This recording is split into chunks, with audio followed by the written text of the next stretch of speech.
আজ 5 বছর পর দেশে এলাম। কাউকে কিছু জানাইনি যে আজকে আমি আসব। আসলে গত সপ্তাহে আমার গ্র্যাজুয়েশন কমপ্লিট হয়েছে আর ভিসা কাল হাতে পেয়েছি, তাই সবাইকে সারপ্রাইজ দিব বলে আর জানিয়ে আসিনি। কিছুক্ষণ আগে দেশের মাটিতে পা রাখলাম, তাও আবার 5 বছর পর। মাটির গন্ধে মন প্রাণ জুড়িয়ে গেল। মনটা খুব ছটফট করছে বাবা মাকে দেখার জন্য। তাই আর এয়ারপোর্টে দেরি না করে বাসার উদ্দেশ্যে রওনা হলাম। যেতে 2 ঘন্টা সময় লাগবে। ততক্ষণে আপনাদের আমার পরিচয়টা দিয়ে নেই, যদিও অনেকেই আমাকে চিনে। আমি ওমর ফারুক ফাহিম, ওরফে ফাহিম শেখ। পরিবারে আমি, বাবা আর মা। আপুর বিয়ে হয়ে গেছে, তাই সেটা অন্য হিসাব। আর গল্পের নাম অনুযায়ী আমার আরেকটা ছোট ভাই আছে। শুধু গল্পেই আছে, বাস্তবে নেই। আপনাদের পরিচয় দিতে দিতে বাসায় চলে এলাম। ভাড়া মিটিয়ে বাসার দরজায় কলিং বেল দিলাম। তখন একটা ছেলে এসে দরজা খুলে দিল। বয়স 10 বছর হবে হয়তো। বুঝতে বাকি রইল না এটাই আমার ছোট ভাই। আমাকে দেখে বলল, জি, কাকে চাই বলুন। আসলে ফোনে কখনো ওর সাথে কথা হয়নি, তাই চিনতে পারছে না। কিরে মোটু, এখন দেখি আগের থেকে আরো মোটা হয়ে গেছিস। আমি ওকে মোটু বলেই ডাকতাম। আমাকে মোটো বলতেছেন কেন? আর কে আপনি? কাকে চাই? মা, মা দেখো তো কে এসেছে আর আমাকে মোটো বলতেছে। কি হয়েছে? ষাঁড়ের মতো চেঁচাচ্ছিস কেন? আর এখন কে আসবে, তাও এই ভর দুপুর বেলা? ওই মোটু, আমি তোর বড় ভাই ফাহিম। কি, তুমি আমার বড় ভাই? কিন্তু ভাইয়া তো বিদেশে। মা দেখে যাও, ইনি বলছেন ইনি নাকি ফাহিম ভাইয়া। কি আবল তাবল বলতেছিস? তোর ভাই আসলেও তো আমাদের না জানালেও তোর আপুকে জানাবেই, কিন্তু তোর আপু তো কিছু বলেনি। ওই মোটু, আর কতক্ষণ দরজায় দাঁড় করিয়ে রাখবি? দে ভাই, ভিতরে যাই। এমনিতে সারা রাত প্লেনে জার্নি করলাম, তারপর 2 ঘন্টা জার্নি করে বাসায় আসলাম। আসলে তুমি ফাহিম ভাইয়া তো? ধুর চাপ তো। আর বল, মা কোথায় আছে? মা রান্নাঘরে আছে। আমি ভিতরে গিয়ে ডাইনিং রুমে ব্যাগ রেখে গেলাম রান্নাঘরে। গিয়ে পিছন থেকে মায়ের চোখ দুটা হাত দিয়ে ধরে ফেললাম। এই কে কে আমার চোখ ধরেছে? দেখি বলো তো, কে হতে পারে? আর কে হবে? আমার সেই দুষ্টু বাদর পোলা ছাড়া কে হবে? আমি চোখ ছেড়ে দিয়ে বললাম, তুমি কিভাবে বুঝলে যে আমি? আমি তোর মা, আমি না বুঝলে কে বুঝবে? তা এভাবে কাউকে কিছু না জানিয়ে আসলি যে? লাস্ট সপ্তাহে গ্র্যাজুয়েশন কমপ্লিট হয়ে তাই চলে এলাম, আর সারপ্রাইজ দিব বলে কাউকে জানাইনি। আচ্ছা যা, গিয়ে ফ্রেশ হয়ে খেতে আয়, আমি খাবার রেডি করছি। আর তোর বাবাকে কল করে আসতে বলছি। আচ্ছা বলে ফ্রেশ হতে চলে গেলাম। ফ্রেশ হয়ে খাবার টেবিলে চলে এলাম। এসে দেখি বাবাও চলে এসেছে। আমাকে দেখে বাবা বলল, তা সায়েন্টিস্ট দেশেই কি গবেষণা করবেন নাকি আবার আমেরিকা চলে যাবেন? এটা কি হচ্ছে? আসতে না আসতেই যাবার কথা বলতেছো? আরে এমনিতেই বলতেছিলাম। আমেরিকার একটা গবেষণাগার থেকে অ্যাপয়েন্টমেন্ট এসেছে, ভাবতেছি কি করা যায়। তা বাবা, এখন তোমার শরীরটা কেমন আছে? এতদিন ভালো ছিলাম না, এখন তুই চলে এসেছিস, তাই তোকে দেখে আগের চেয়ে ভালো হয়ে গেছি। তুই কেমন আছিস তা না বলেই আগে কাজের কথা জিজ্ঞাসা করে ফেললাম। আরে এটা তেমন কিছুই না। ভাবতেছিলাম বিকেলে একটু বের হব, কারণ অনেক বছর পর দেশে এলাম, তাই নিজের এলাকাটাকে আবার নতুন করে দেখব। আজকে না, কালকে যেও সকালে। আজকে এমনিতে অনেক জার্নি করে এসেছো। আচ্ছা ঠিক আছে। কথা বলতে বলতে দুপুরের খাবার শেষ। তারপর বিছানা ছেড়ে উঠে ফ্রেশ হয়ে নিচে নামলাম। তখন মা এসে নাস্তা করতে দিল। তখন শিওর হলাম যে এখন সন্ধ্যা। তারপর নাস্তা করে বের হলাম। অনেক বছর পর সেই চিরচেনা শহরে বের হলাম। এখানের অনেক কিছুই পরিবর্তন হয়েছে। আমার ছোটবেলার অনেক বন্ধুরা এখনও এখানেই থাকে, কিন্তু শহরের অনেক পরিবর্তন হওয়ায় তাদের ঠিকানা খুঁজে পাচ্ছি না। তাই আর আজকে কারোর সাথে দেখা করতে যাব না। কিছুক্ষণ ঘোরাঘুরি করে বাসায় চলে এলাম। ভাবতেছি আবার যাওয়ার আগে পর্যন্ত বাবার ব্যবসা দেখাশোনা করব।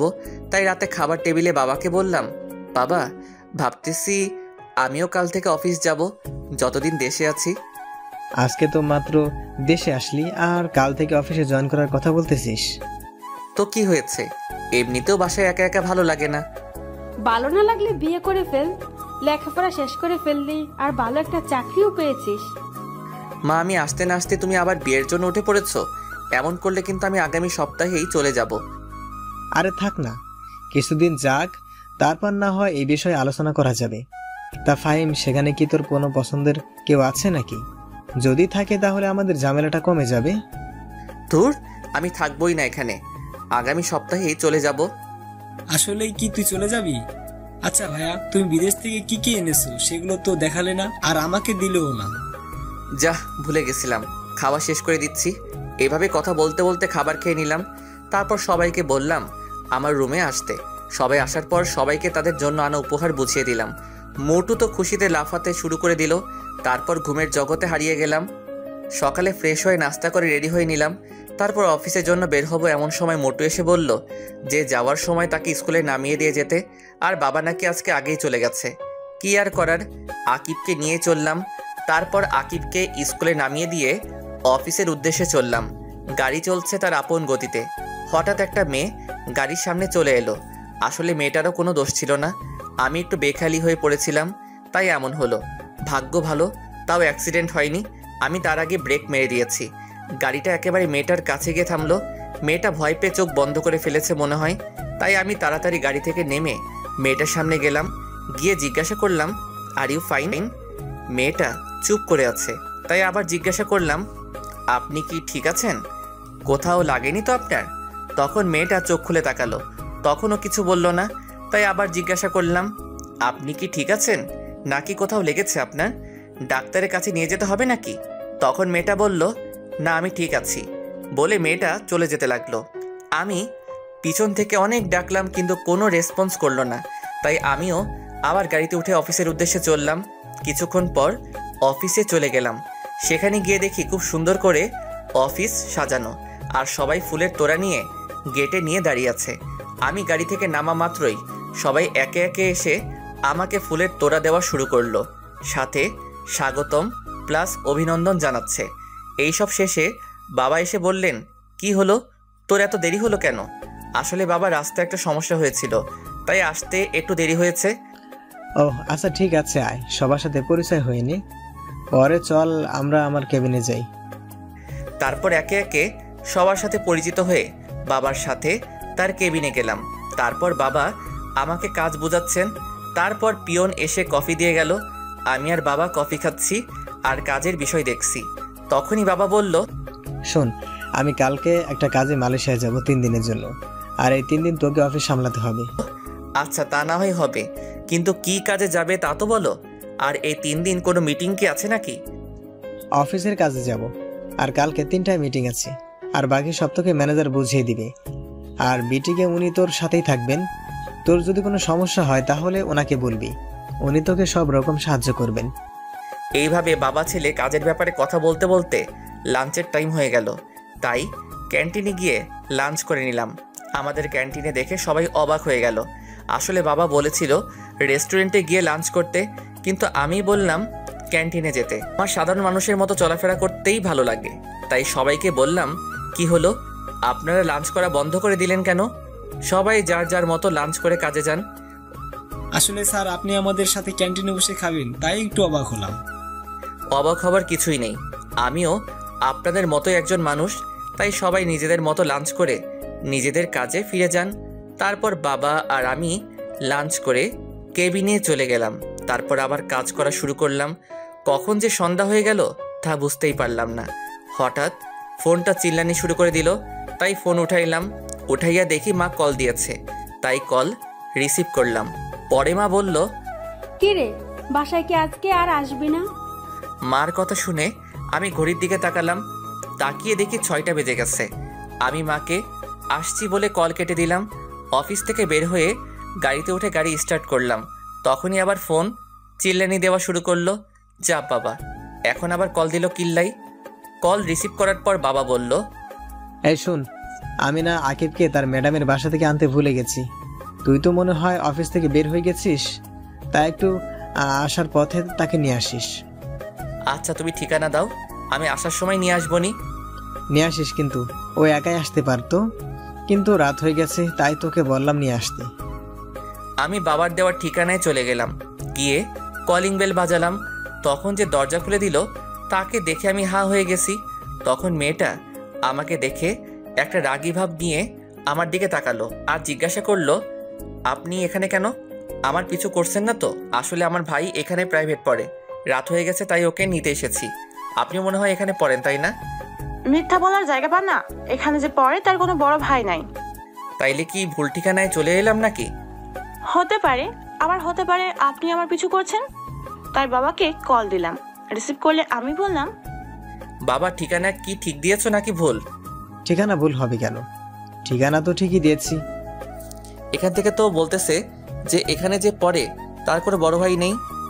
আচ্ছা তুই ওকে কল দে, আমি কথা বলছি। পর মেয়েটার হাতে মোবাইলটা দিলাম। বাবা জানি মেয়েটাকে কি বলল। কথা শেষ করে মেয়েটা আমাকে বলল ভিতরে গিয়ে বসতে। আমি ভিতরে গিয়ে বসলাম।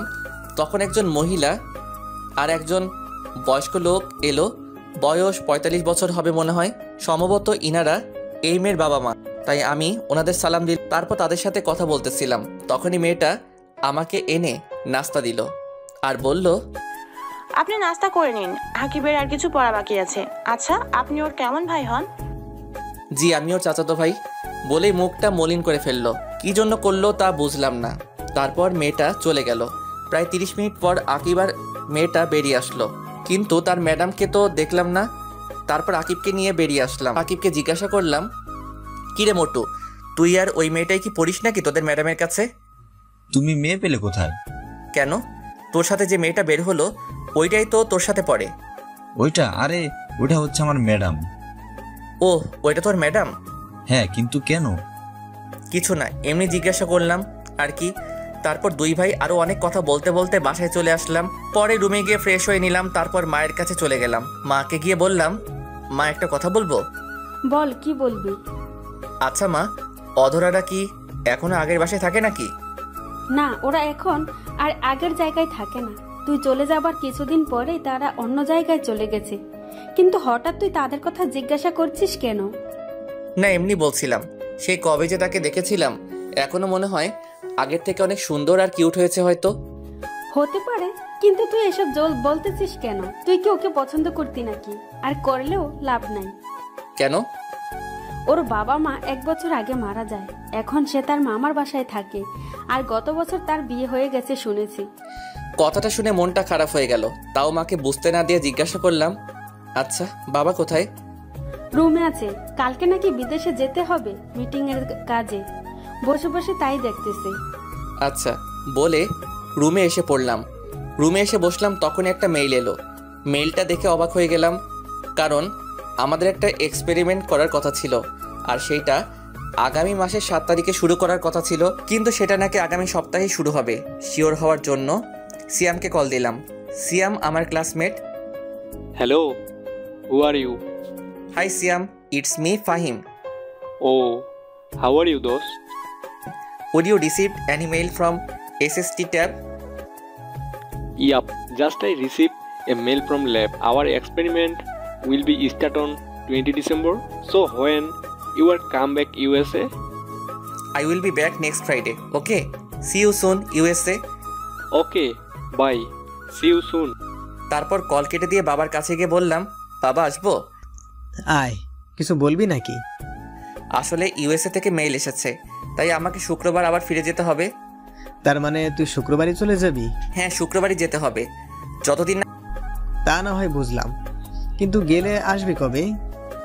যতদিন না কাজ শেষ হয় ততদিন আসতে পারবো না। ওহ, তাহলে আরো 4 দিন বাকি আছে, তারপরে তুই চলে যাবি। কে চলে যাবে 4 দিন পরে? ফাহিম ইউএসএ থেকে মেইল এসেছে, তাই তাকে কাজের জন্য শুক্রবারই চলে যেতে হবে। তা বাবা, এবার গেলে আসবি কবে? সেটা বলা যাবে না। যতদিন না কাজ শেষ হয় ততদিন দেশে ফিরা যাবে না। ওহো, তাহলে তো তোকে যেতেই হবে। তারপর আবার রুমে চলে গেলাম। কিছুক্ষণ পর মা এসে খাবারের জন্য ডেকে গেল। সবাই একসাথে রাতের খাবার খেয়ে নিলাম। পরে রুমে এসে দিলাম এক ঘুম। সকালে ঘুম থেকে উঠে ফ্রেশ হয়ে রেডি হয়ে নাস্তার টেবিলে চলে গেলাম। নাস্তা করে বাবাকে এয়ারপোর্ট ড্রপ করে আমি অফিসে চলে গেলাম। সকাল 11টায় একটা মিটিং ছিল, সেটা করে নিলাম। তারপর সিয়ামকে আবার কল দিলাম। হ্যাঁ ফাহিম, বল। আচ্ছা তুই আমার টিকিট কনফার্ম কর, আমি শুক্রবার এয়ারপোর্ট থেকে রিসিভ করে নিব। আচ্ছা, তা না হয় করে দিলাম। তা দোস্ত, মেয়েটা কেমন রে? কোন মেয়ের কথা বলতেছিস? যে আমার বন্ধুটার রাতের ঘুম কেড়ে নিয়েছে। তোর তুই যে কিসব বলতেছিস কিছুই বুঝতেছি না। আচ্ছা এখন বাই, পরে কল দিব। আচ্ছা বাই। কল কেটে দিয়ে আবার অফিসের কাজে মনোযোগ দিলাম। সন্ধ্যায় কাজ শেষ করে বাসায় ফিরলাম। বাসায় ঢোকার সাথে সাথে কিসের সাথে যেন আঘাত লাগলো। খুবই নমনীয় বস্তু, কিন্তু দেয়াল তো শক্ত, এত নরম না। ভাবা বন্ধ করে কি হয়েছে দেখার জন্য সামনে তাকালাম। তাকিয়ে দেখি আকিবের টিচার মাটিতে পড়ে আছে। দেখে মনে হচ্ছে ব্যথা পেয়েছে, তাই আমি ডান হাত বাড়িয়ে দিলাম। মেয়েটা আমার হাত ধরে উঠে দাঁড়ালো। তখনই মা এসে জিজ্ঞাসা করলো, কি রে, এখনো পিছিয়ে আছিস নাকি? এইভাবে কেউ চেঁচায় নাকি? কেন নাকি? না, তুমি তো কচি খোকা, আসো তোমাকে ফিটার খাওয়াই। কি রে মা, তুই হাতে ব্যথা পেলে কিভাবে? কিছু হয়নি আন্টি। মা, উনি মনে হয় বের হচ্ছিলেন আর আমি ভিতরে আসছিলাম। তখনই আমি ওনার সাথে ধাক্কা খাই আর উনি পড়ে যায়। আর পড়ে গিয়ে মনে হয় উনি হাতে ব্যথা পেয়েছেন।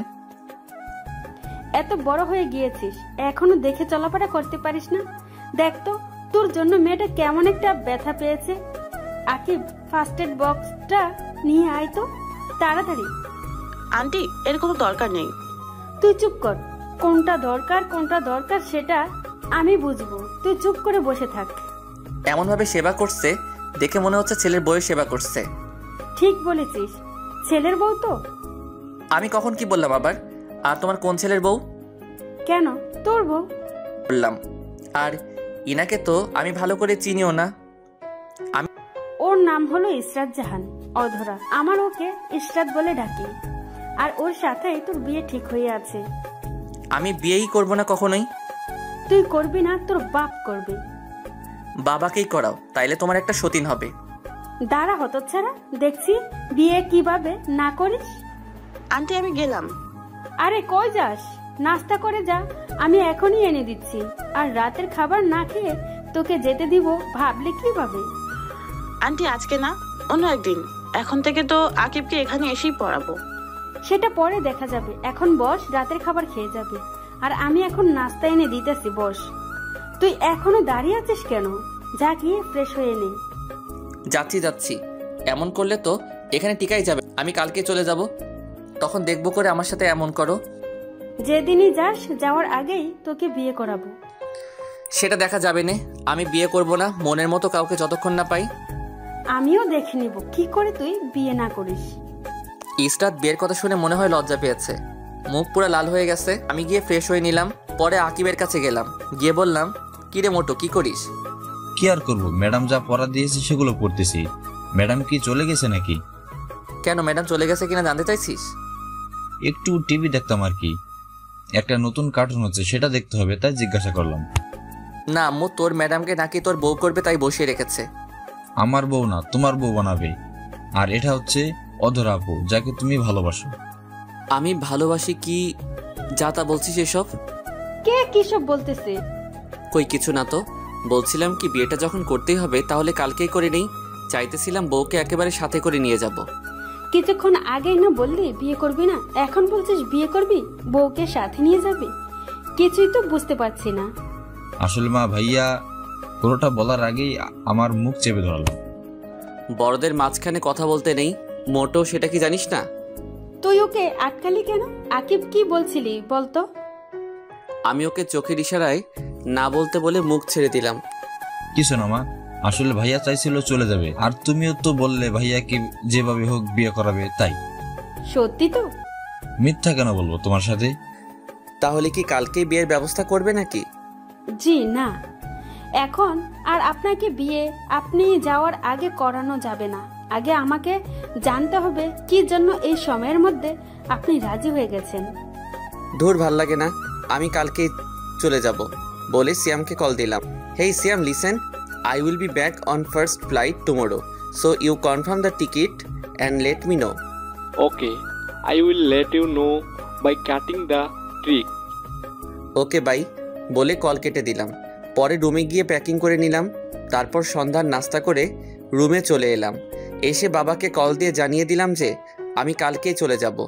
বাবা জানতে চেয়েছিল কি হয়েছে, আমি কিছুই বলিনি। তারপর হালকা একটা ঘুম দিলাম। মায়ের ডাকে ঘুম ভাঙলো। ঘুম থেকে উঠে ফ্রেশ হয়ে রাতের খাবার খেয়ে নিলাম। খাবার খেয়ে নিয়ে রুমে এসে বসেছিলাম। এমন সময় সিয়াম কল করে জানালো যে কাল সকাল 10টায় ফ্লাইট। আমি বললাম আচ্ছা ঠিক আছে। তারপর মা এসে বলল, এই শুন। বলো কি বলবা? আর একটা কথা, কালকে সকালে আমি চলে যাব, 6টায় বাসা থেকে বের হব। সত্যি তুই চলে যাবি? তা গেলে যাবি, তাতে কার কি আসে যায়? যা বলতে এসেছিলাম। আকিবের ম্যাডামকে বাসায় দিয়ে আয়, অনেক রাত হয়ে গেছে, তার উপর একটা মেয়ে এসে রাস্তায় যদি কিছু হয়ে যায়, তাই তুই তাকে বাসা পর্যন্ত দিয়ে আয়। আমি যেতে পারবো না, ড্রাইভারকে বলো দিয়ে আসতে। ড্রাইভার তো চলে গেছে। চলে গেছে মানে? এখন কয়টা বাজে? ড্রাইভার চলে গেছে? এখন রাত 11টা বাজে। আর কোনো কথা না বলে ওকে দিয়ে আয়, না হলে এই ঘরে তোর কোনো জায়গা হবে না। কি আর করার, এক প্রকার বাধ্য হয়েই অধরাকে নিয়ে গেলাম। রাস্তায় যাওয়ার সময় একটা কথাও বলেনি। তারপর ওকে ড্রপ করে বাসায় চলে এলাম। তারপর ফ্রেশ হয়ে দিলাম এক ঘুম। সকালে ঘুম থেকে উঠে ফ্রেশ হয়ে লাগেজটা গুছিয়ে নিলাম। রাতেই গোছানো ছিল, কিন্তু কিছু জিনিস গোছানোর বাকি ছিল, সেগুলো গুছিয়ে নিলাম। তারপর রেডি হয়ে ড্রাইভারকে কল দিলাম গাড়ি বের করার জন্য। তারপর বেরিয়ে পড়লাম। 9টার সময় ফ্লাইট। আজ আকিবের বন্ধ, তাই তাকে সাথে করে নিয়ে এসেছি। আর বাবার ফ্লাইটও সকাল 11টায় ল্যান্ড করবে, তাই সে বাবার সাথে চলে যাবে। আর গাড়ি তো আছেই। তারপর আকিবের কাছ থেকে বিদায় নিয়ে এয়ারপোর্টের ভিতরে প্রবেশ করলাম। ভিতরে গিয়ে সব ঝামেলা শেষ করে নিলাম, সাথে টিকিটও কালেক্ট করে নিলাম। আর এয়ারপোর্টে ঢোকার আগে আকিবের কাছে একটা গিফট দিয়ে এসেছি। বলেছি এটা অধরাকে দিয়ে দিতে, আর মাকে যেন কিছু না জানাই। তারপর প্লেনে গিয়ে বসে পড়লাম। এখন 9টা 30 বাজে। এখন শুধু অপেক্ষা কখন প্লেন ছাড়বে। প্রায় 40 মিনিট পর প্লেন তার গন্তব্য এর উদ্দেশ্যে রওনা দিল। দীর্ঘ জার্নি করার পর আমেরিকা পৌঁছে গেলাম। তারপর এয়ারপোর্ট থেকে ট্যাক্সি নিয়ে ফ্ল্যাটের উদ্দেশ্যে রওনা দিলাম। ফ্ল্যাটে পৌঁছে গিয়ে কলিং বেল বাজালাম। সিয়াম এসে দরজা খুলে দিল। ভিতরে গিয়ে ফ্রেশ হয়ে নিলাম। তারপর বাসায় কল দিয়ে জানিয়ে দিলাম যে আমি এখানে পৌঁছে গেছি। জানিয়ে একটা ঘুম দিলাম, কারণ এখানে এখন সকাল আর বাংলাদেশে রাত, তাই কিছুদিন সমস্যা হবে। আমি ঘুমিয়ে যাওয়ার পর সিয়াম শপিং মলে চলে গেল। শপিং থেকে খাবারের সব জিনিস নিয়ে এলো। আসলে এখানে সিয়াম তার বউয়ের সাথেই থাকে। গত সপ্তাহে ওদের বিয়ে হয়েছে। আমি যাওয়ার আগেই ওদের বিয়েটা করিয়ে দিয়ে যাই, কিন্তু তাদের বিয়েটা ফ্যামিলিগতভাবেই হয়। সিয়ামের বউয়ের নাম হচ্ছে অরিন। তারা এখানেই থাকে, কিন্তু তারা বাংলাদেশি। কি করে এটা হলো ভাবছেন তো? তাহলে চলুন শুরু থেকে বলি। ফ্ল্যাশব্যাক। 5 বছর আগে আমার সায়েন্টিস্ট হওয়ার স্বপ্ন পূরণ করার জন্য একটা স্কলারশিপের আবেদন করি, আর কিছু মাস পরে সেটা পেয়েও যাই। আর সেটা আমেরিকার ছিল, তাই এই সুযোগ হাতছাড়া করতে চাইনি। তারপরে আমি আমেরিকা চলে আসি আপনজনদের ছেড়ে। এখানে এসে তেমন কাউকে চিনতাম না, ভার্সিটির হলেও জায়গা ছিল না। তখনই আমার সিয়ামের সাথে দেখা হয়। তারপর সিয়ামের সাথে আমার প্রবলেমটা শেয়ার করার পর সে বলে তার সাথে থাকতে। তার সাথে তার আরেক বন্ধু থাকে, তার নাম মেঘ। তারপর থেকে আমরা একসাথে থাকি। আর সিয়ামের বউ হচ্ছে আমাদের বাড়িওয়ালার মেয়ে। আর ভার্সিটি থেকেই এদের রিলেশন। আর আমাদের বাড়িওয়ালা আমাকে খুব পছন্দ করত, তাই আমার সাথে অরিনের বিয়ে দিতে চেয়েছিল, কিন্তু আমি মানা করে দেই। কারণ ভালো একজনকেই বাসা যায়, অনেকজনকে নয়। অনেকজনকে ভালোবাসাটা ভালোবাসা নয়, সেটা হচ্ছে চোখের মোহ বা টাইম পাস। আর আমি অধরাকে ভালোবাসতাম, তাই বাড়িওয়ালাকে মানা করে দিয়েছিলাম। অনেক কষ্টে বাড়িওয়ালাকে রাজি করিয়েছিলাম অরিন আর সিয়ামের বিয়ে দিতে। তাদের বিয়ের পর আমিও চলে যাই দেশে। তারপর সেদিন মা যখন বলল যে অধরার বিয়ে হয়ে গেছে, তখন খুব কষ্ট হয়েছিল। কিন্তু আকিবের কাছ থেকে জেনে পরে আবার খুশিতে নাচতে মন চাচ্ছিল। আর বাকিটা তো আপনারা জানেনই। সিয়াম মার্কেট থেকে আসার পর অরিন গিয়ে রান্না করলো, আমিও গিয়ে গোসল করে নিলাম। তারপর সবাই একসাথে লাঞ্চ করে নিলাম। বিকেলে সবাই মিলে অনেকক্ষণ আড্ডা দিলাম। পরে সন্ধ্যায় আমি, সিয়াম আর মেঘ ঘুরতে বের হলাম। রাতের আমেরিকা দেখতে খুবই চমৎকার। এর উপরে রাগ দেখিয়ে তো চলে এলাম। এখন আর ভালো লাগছে না। বাইরে ঘোরাঘুরি করে রাত 10টায় বাসায় এলাম। এসে ফ্রেশ হয়ে নিলাম। তারপর রাতের খাবার খেলাম। আঙ্কেল আন্টির সাথে কিছুক্ষণ আড্ডা দিয়ে ঘুমাতে চলে গেলাম। ঘুমানোর আগে কল দিয়ে বাবা মায়ের সাথে কথা বললাম। পরে আকিবকে জিজ্ঞাসা করলাম, কিরে মোটো, কেমন আছিস?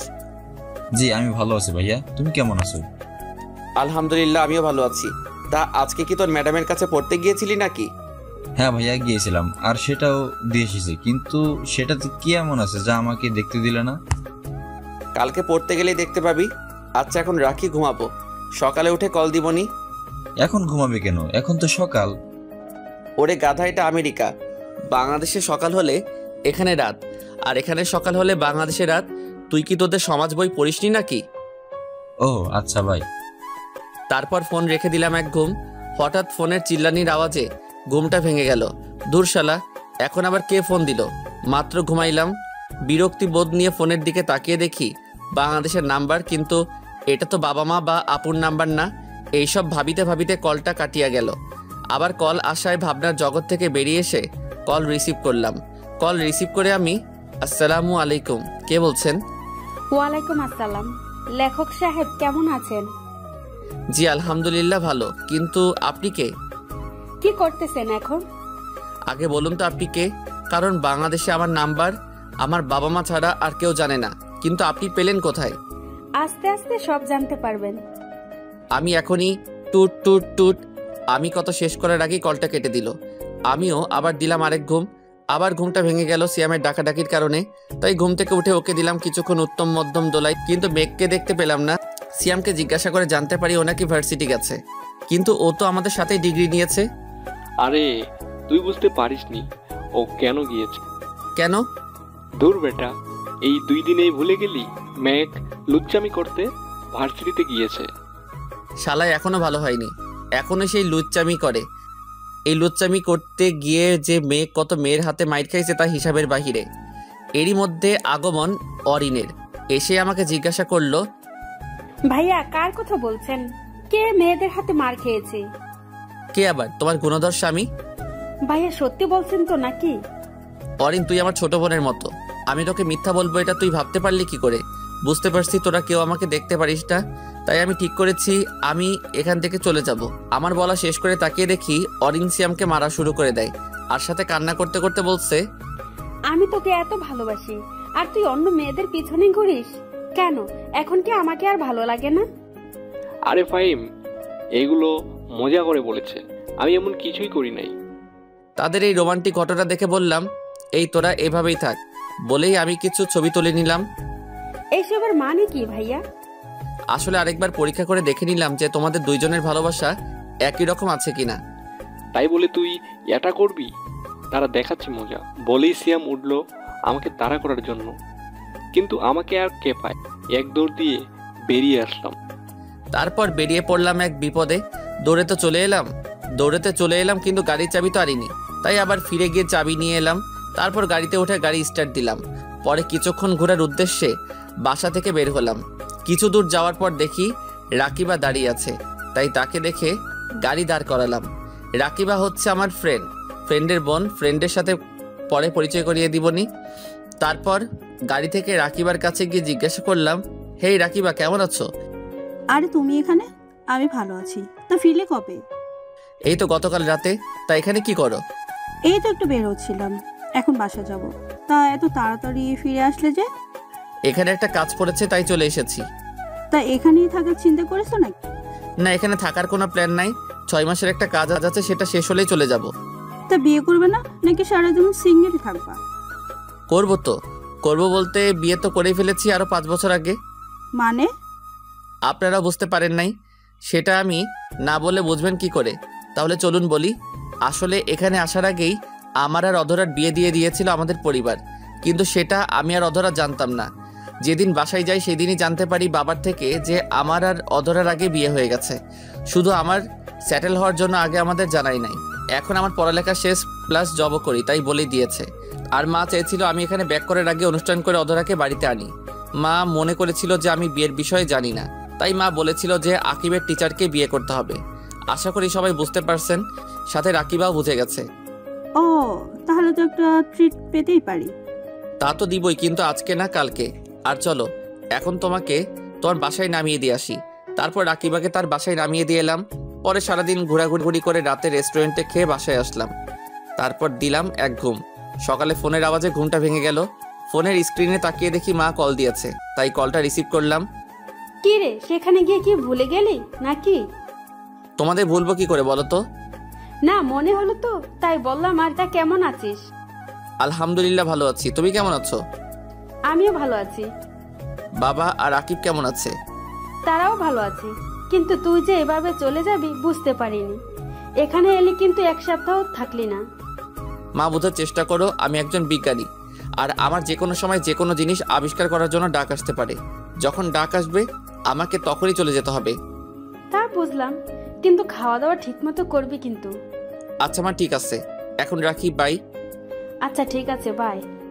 তারপর ফ্রেশ হয়ে নিলাম। দেখি নাস্তার টেবিলে সবাই অপেক্ষা করছে আমার জন্য। তখন আমিও গিয়ে বসে পড়লাম তাদের সাথে। তখন আঙ্কেল জিজ্ঞাসা করলো, বাবা, তোমাদের এক্সপেরিমেন্ট কবে থেকে শুরু হবে? জি আঙ্কেল, এই তো শুক্রবারে শুরু হবে। তা ততদিন কি তোমাদের সেখানে থাকতে হবে নাকি? জি আঙ্কেল, আমাদের সেখানেই থাকতে হবে। আর একটা কথা আঙ্কেল, আজকে রাতে একটা পার্টি দিতে চাই আপনার বাগানে, যদি আপনার কোনো আপত্তি না থাকে। এতে আপত্তি থাকার কি আছে? তোমাকে আমি বলেছি না, এটাকে তুমি তোমার নিজের বাড়ি ভাবতে পারো। ধন্যবাদ আঙ্কেল, তাহলে আমি আয়োজন শুরু করি। আর হ্যাঁ, আপনাদেরও কিন্তু থাকতে হবে। তা না হয় থাকবো, কিন্তু পার্টিটা কিসের সেটা তো বলো। সেটা সারপ্রাইজ। আচ্ছা বাবা, তাহলে থাক। আর দরকার পড়লে বলিও, আমরাও তোমাকে সাহায্য করব। তা তো করতেই হবে, সব রান্না আন্টি আর অরিনকেই করতে হবে। কি, আমাকে রান্না করতে হবে? জি ম্যাডাম, করতে হবে। আচ্ছা ঠিক আছে, কিন্তু কয়জন আসবে? বেশি না, আমরা যতজন বন্ধু আছি তারাই, আর তাদের সাথে শুধু সাব্বিরের বোন আসবে। আর শুনো, সব কিন্তু বাঙালি খাবার রান্না করতে হবে। ও, তাহলে তো কোনো ব্যাপারই না। ঠিক আছে, বাঙালি রান্নাই করব। তাহলে আমি ইভেন্ট ম্যানেজমেন্টের লোকের সাথে কথা বলতেছি। আর সিয়াম, তুই সবাইকে কল করে জানিয়ে দে। আচ্ছা। তারপর আমি ইভেন্ট ম্যানেজমেন্টের লোকদের কল করে আসতে বললাম। কিছুক্ষণ পর এসে তারা তাদের কাজ শুরু করে দিল, আর সন্ধ্যা পর্যন্ত তারা তাদের কাজ করলো। তারপর একে একে সবাই আসা শুরু করলো, আর আমি গিয়ে সবার সাথে কুশল বিনিময় করে নিলাম। তখন সবার মুখেই শুধু একটাই কথা, সারপ্রাইজটা কি? তখন আমি বললাম, অ্যাটেনশন গাইস, অপেক্ষার প্রহর শেষ। জানি আপনারা সবাই অধীর আগ্রহে আছেন যে কী কারণে আজকের এই পার্টিটা। হ্যাঁ, আমরা সবাই জানতে আগ্রহী, তাড়াতাড়ি বলো। আজকের পার্টিটা হচ্ছে আমার বিয়ে উপলক্ষে। কি, তোর বিয়ে? হ্যাঁ রে দোস্ত, এটা আমার বিয়ের পার্টি। আর বিয়েটা আমাদের কাজ শেষ হলেই হবে। তারপর সবাই আগ্রহী হয়ে গেল মেয়েটাকে তা জানার জন্য। আমি সবাইকে বলে দিলাম যে বিয়ের সময়ই তারা তাকে দেখতে পাবে। তখন সিয়াম বলল, দূর বেটা, এখন নাম বললে কি এমন হয়ে যাবে? বিয়ের দিন নাম জানলে কি এমন হয়ে যাবে? তারপর সবাই মিলে পার্টিতে অনেক মজা করলাম। পরে সবাইকে বিদায় জানিয়ে চলে এলাম। তারপর দিলাম এক ঘুম। সকালে ঘুম থেকে উঠে বাসায় কল দিলাম, কারণ গতকাল রাতে পার্টির জন্য কল দেওয়া হয়নি, তাই এখন দিলাম। হ্যালো মা, কেমন আছো? ভালো আছি, তুই কেমন আছিস? আলহামদুলিল্লাহ ভালো আছি। কি করো? এই তো 10টা বাজে, এখন ডিনার করব। আচ্ছা ভাই, তাহলে তোমরা ডিনার করে নাও। আচ্ছা বাই। কল কেটে গিয়ে ফ্রেশ হয়ে নিলাম। সকালে নাস্তা করতে যাব এমন সময় কল এলো। ফোনটা হাতে নিয়ে দেখি সেই অপরিচিতা মেয়ে, তাই কলটা রিসিভ করলাম না। নাস্তা করতে চলে গেলাম। নাস্তা করে এসে দেখি 20টা মিসড কল। চেক করে দেখি সবগুলোই ওই অপরিচিতা মেয়েটা দিয়েছে। দেখতে দেখতে আবার মেয়েটা কল দিল, তাই রিসিভ করলাম। তখন মেয়েটা বলল, ওই, আপনি নিজেকে কি মনে করেন? হ্যাঁ, আমি নিজেকে অনেক কিছুই মনে করি, কিন্তু আপনি কান্না করছেন কেন? জানেন আমি কতটা চিন্তা করছিলাম, আপনি কল ধরছিলেন না বলে। আপনি কেন আমার জন্য চিন্তা করবেন? টুট টুট টুট। কলটা কেটে দিল কোনো উত্তর না দিয়ে। চিন্তায় পড়ে গেলাম, কে এই মেয়েটা আর কল করে কী সব বকলো। তখনই সিয়াম এসে বলল, ফাইম, চল ঘুরতে যাই। বিয়ের পরেও এখনো পর্যন্ত আমরা একদিনও ঘুরতে যাইনি। আজকে ভালো লাগছে না, আমি যাব না, তোরাই গিয়ে ঘুরে আয়। আমাদের সাথে চল, ঘুরলে তোর মন ভালো হয়ে যাবে। আমি আর অরিন নিচে অপেক্ষা করছি, 5 মিনিটের মধ্যে নিচে চলে আয়। বলে সিয়াম চলে গেল। আমিও বাধ্য হয়ে রেডি হয়ে নিচে চলে গেলাম। আমি গাড়ি চালাইনি, সিয়ামই ড্রাইভ করেছে, আর তার পাশের সিটে অরিন বসেছিল। তারপর সারাদিন আমরা বিভিন্ন জায়গায় ঘুরলাম। রাতে বাইরে থেকে খেয়ে এসেছিলাম, তাই ফ্রেশ হয়ে ঘুমিয়ে গেলাম। এভাবে দিন কাটতে লাগলো। সেদিনের পর থেকে মেয়েটা আর কল দেয়নি, আমিও সেটা নিয়ে মাথা ঘামাইনি। কিন্তু একটা জিনিস ভেবে অবাক হচ্ছি, সে আমি কল না ধরাই সেদিন কান্না করলো কিল্লাই। সিয়ামের ডাকে ভাবনার জগৎ থেকে বের হলাম। তারপর সিয়ামের সাথে শপিং করতে গেলাম। কাল থেকে এক্সপেরিমেন্ট শুরু হবে, যতদিন লাগে এক্সপেরিমেন্ট শেষ হতে ততদিন সেখানে থাকতে হবে, আর ততদিন কারোর সাথে যোগাযোগ করা যাবে না। সারাদিন শপিং আর ঘোরাঘুরি করে রাতে বাসায় ফিরলাম। রাতের খাবার খাওয়ার আগে বাসায় কল দিয়ে সবার সাথে কথা বলে নিলাম, কারণ জানি না আবার কবে তাদের সাথে কথা বলতে পারবো। তাদের জানিয়ে দিলাম যে কাল থেকে আমার কাজ শুরু হবে, তারপর কথা শেষ করে খেয়ে দিলাম এক ঘুম। সকালে ঘুম থেকে উঠে ফ্রেশ হয়ে নিলাম। আজকে আমি খুব খুশি। আজকে আমি আমার কর্মজীবনে পা দিব। তারপর গিয়ে নাস্তা করে নিলাম। ফোনটা বন্ধ করে বাসায় রেখে নিলাম, কারণ সেখানে আমি সবাইকে বলে দিয়েছি কেউ যেন ফোন নিয়ে না যায়। আমি চাই যত তাড়াতাড়ি সম্ভব কাজটা শেষ করতে, প্লাস সবাই যেন শুধু কাজেই মনোযোগ দেয়, কারণ কাজটা খুব ইম্পর্টেন্ট। একটু ভুল হলে সব শেষ। তারপর আমি, সিয়াম আর অরিন বেরিয়ে পড়লাম এসএসটি ল্যাবের উদ্দেশ্যে। ল্যাব থেকেই গাড়ি পাঠানো হয়েছিল। গাড়িতে উঠে দেখি শান্ত প্লাস আমার বাকি বন্ধুরাও আছে। আসলে এই প্রজেক্টে শুধু আমরা বন্ধুরাই, আর সাথে কিছু আমেরিকার ফ্রেন্ড। তাদের সাথে কথা বলতে বলতে আমরা ল্যাবে পৌঁছে গেলাম। ল্যাবরেটরিটা অনেক বিশাল জায়গা নিয়ে বানানো। যখন এই প্রজেক্টের কাজের জন্য অফার পাই তখনই এই ল্যাব ঘুরে দেখার জন্য আমন্ত্রণ জানিয়েছিল, কিন্তু দেশে যাওয়ার চক্করে আর ঘুরে দেখা হয়নি। ফ্রেশ হয়ে সম্পূর্ণ ল্যাব ঘুরে দেখলাম, তারপর নিজেদের কাজ বুঝে নিলাম। তারপর সারাদিন ল্যাব ঘুরে দেখলাম। রাতে খেয়ে যে যার রুমে গিয়ে ঘুমিয়ে পড়লাম, কারণ কাজ কালকে থেকে শুরু হবে। সকালে ঘুম থেকে উঠে ফ্রেশ হয়ে নাস্তা করে কাজে লেগে পড়লাম। 12টা পর্যন্ত কাজ করলাম। পরে গিয়ে গোসল করে দুপুরের খাবার খেয়ে নিলাম সবাই একসাথে। খেয়ে আবার এক্সপেরিমেন্টের কাজে লেগে পড়লাম। রাত 8টায় কাজ শেষ করে রাতের খাবার খেয়ে দিলাম এক ঘুম। এভাবেই কেটে গেল 6 মাস। এখন যদি কেউ আমাকে দেখে তাহলে নির্ঘাত পাগল বলবে, কারণ চুল দাড়ি সবই অনেক বড় বড় আছে। আজকে আমাদের এক্সপেরিমেন্টের শেষ ট্রায়াল হবে। যদি সফল হই তাহলে কালকে এখান থেকে মুক্তি পাবো। সকালে অনেকে আছেন যারা শুধু গল্প পড়েই চলে যান। তাদেরকে বলছি, আপনাদের একটা লাইক ও একটা কমেন্ট আমাদের মতো লেখকদের উৎসাহ দিতে কাজ করে। সুতরাং অবশ্যই পড়া শেষ হলে একটা লাইক ও একটা কমেন্ট করবেন। মিস্টার ফাইম, আপনার টিম মিলে যে নতুন আবিষ্কারটা করেছেন সেটা সফল হোক, সেটার আপনাদের আমি অভিনন্দন জানাচ্ছি। আর কালকে আমি একটা চুক্তিপত্র পাঠাবো, যেটাতে লেখা আছে যে আপনি এই প্রজেক্টটা আপনাদের দেশের পাশাপাশি নিজের দেশেও ব্যবহার করতে পারবেন। বাংলাতেই বললাম। ধন্যবাদ স্যার, আপনার থেকে কথাটা শুনে খুবই খুশি হলাম। আপনি আমাদের দেশের জন্য ভাবছেন, সেই জন্য আমরা আপনার কাছে কৃতজ্ঞ। তারপর ওনার সাথে কথা শেষ করে প্রজেক্টের ফাইনাল টেস্ট করলাম এবং সফল হলাম। তারপর সেটা নিয়ে আমেরিকার প্রেসিডেন্টের উদ্দেশ্যে রওনা দিলাম। গিয়ে দেখি তিনি প্রেস মিটিংয়ের আয়োজন করেছেন, তাই আমি সেখানে না গিয়ে সিয়ামকে আর আমাদের ওখান থেকে আমেরিকান এক ফ্রেন্ডকে পাঠাই। তারা গিয়ে প্রেসিডেন্টের সাথে প্রেস মিটিংয়ে অ্যাটেন্ড করে। সেখানে কনফারেন্স কলে আমাদের দেশের প্রধানমন্ত্রীও ছিলেন। তখন প্রেসিডেন্টের সামনে প্রজেক্টের প্রেজেন্টেশন করে দেখালো সিয়াম। তখনই বাঁধলো এক বিপদ। প্রেসিডেন্ট ও প্রধানমন্ত্রী আমাকে খোঁজা শুরু করে দিল। তখন সিয়াম আমাকে বলতে এলো, আমি তাকে বলে দিলাম যে প্রেসিডেন্টকে বুঝিয়ে বলতে যে আমি প্রেস মিট শেষে ওনার সাথে দেখা করব, কারণ আমার এত পাবলিসিটির দরকার নাই। আমি সবসময় সাধারণভাবে চলাফেরা করতে চাই। তারপর প্রেস মিট শেষে আমরা সবাই গিয়ে ওনার সাথে দেখা করলাম। উনি খুবই রাগ করলেন যে আমি কেন মিটিংয়ে ওনার সাথে আসিনি কেন। আমি অনেক বুঝিয়ে বললাম, তাও ইনি কিছুতেই কিছু মানতে রাজি না। শেষ পর্যন্ত রাজি হলো, তাও ওনার বাসায় আজকে রাতে ডিনার করলে। তখন আমি বললাম, আসলে স্যার আমি চাইছিলাম আজকে দেশে ফিরে যেতে, তাই আপনার সাথে ডিনারে অ্যাটেন্ড করতে পারবো না। সমস্যা নাই, তাহলে আজকে লাঞ্চ করবে আমার সাথে, এরপরে আর কোনো কথা বলবে না। আর ফ্লাইট নিয়ে তোমাদের চিন্তা করতেই হবে না, আমাদের দেশে এয়ারফোর্স গিয়ে তোমাকে দিয়ে আসবে। কি আর করার, বাধ্য হয়ে রাজি হয়ে গেলাম। তারপর ওনার থেকে বিদায় নিয়ে প্লাস সবাইকে বিদায় দিয়ে বাসায় চলে এলাম। বাসায় এসে পার্লারে চলে গেলাম চুল দাড়ি ছোট করার জন্য, না হলে মানুষ দেখলে পাগল বলবে। পার্লার থেকে এসে গোসল সেরে রেডি হয়ে নিলাম। তারপর ফোনটা অন করলাম। অন করে দেখে বাসা থেকে যতগুলো কল আসেনি ওই মেয়ে তার থেকে বেশি কল দিয়েছে, প্লাস মেসেজ দিয়েছে।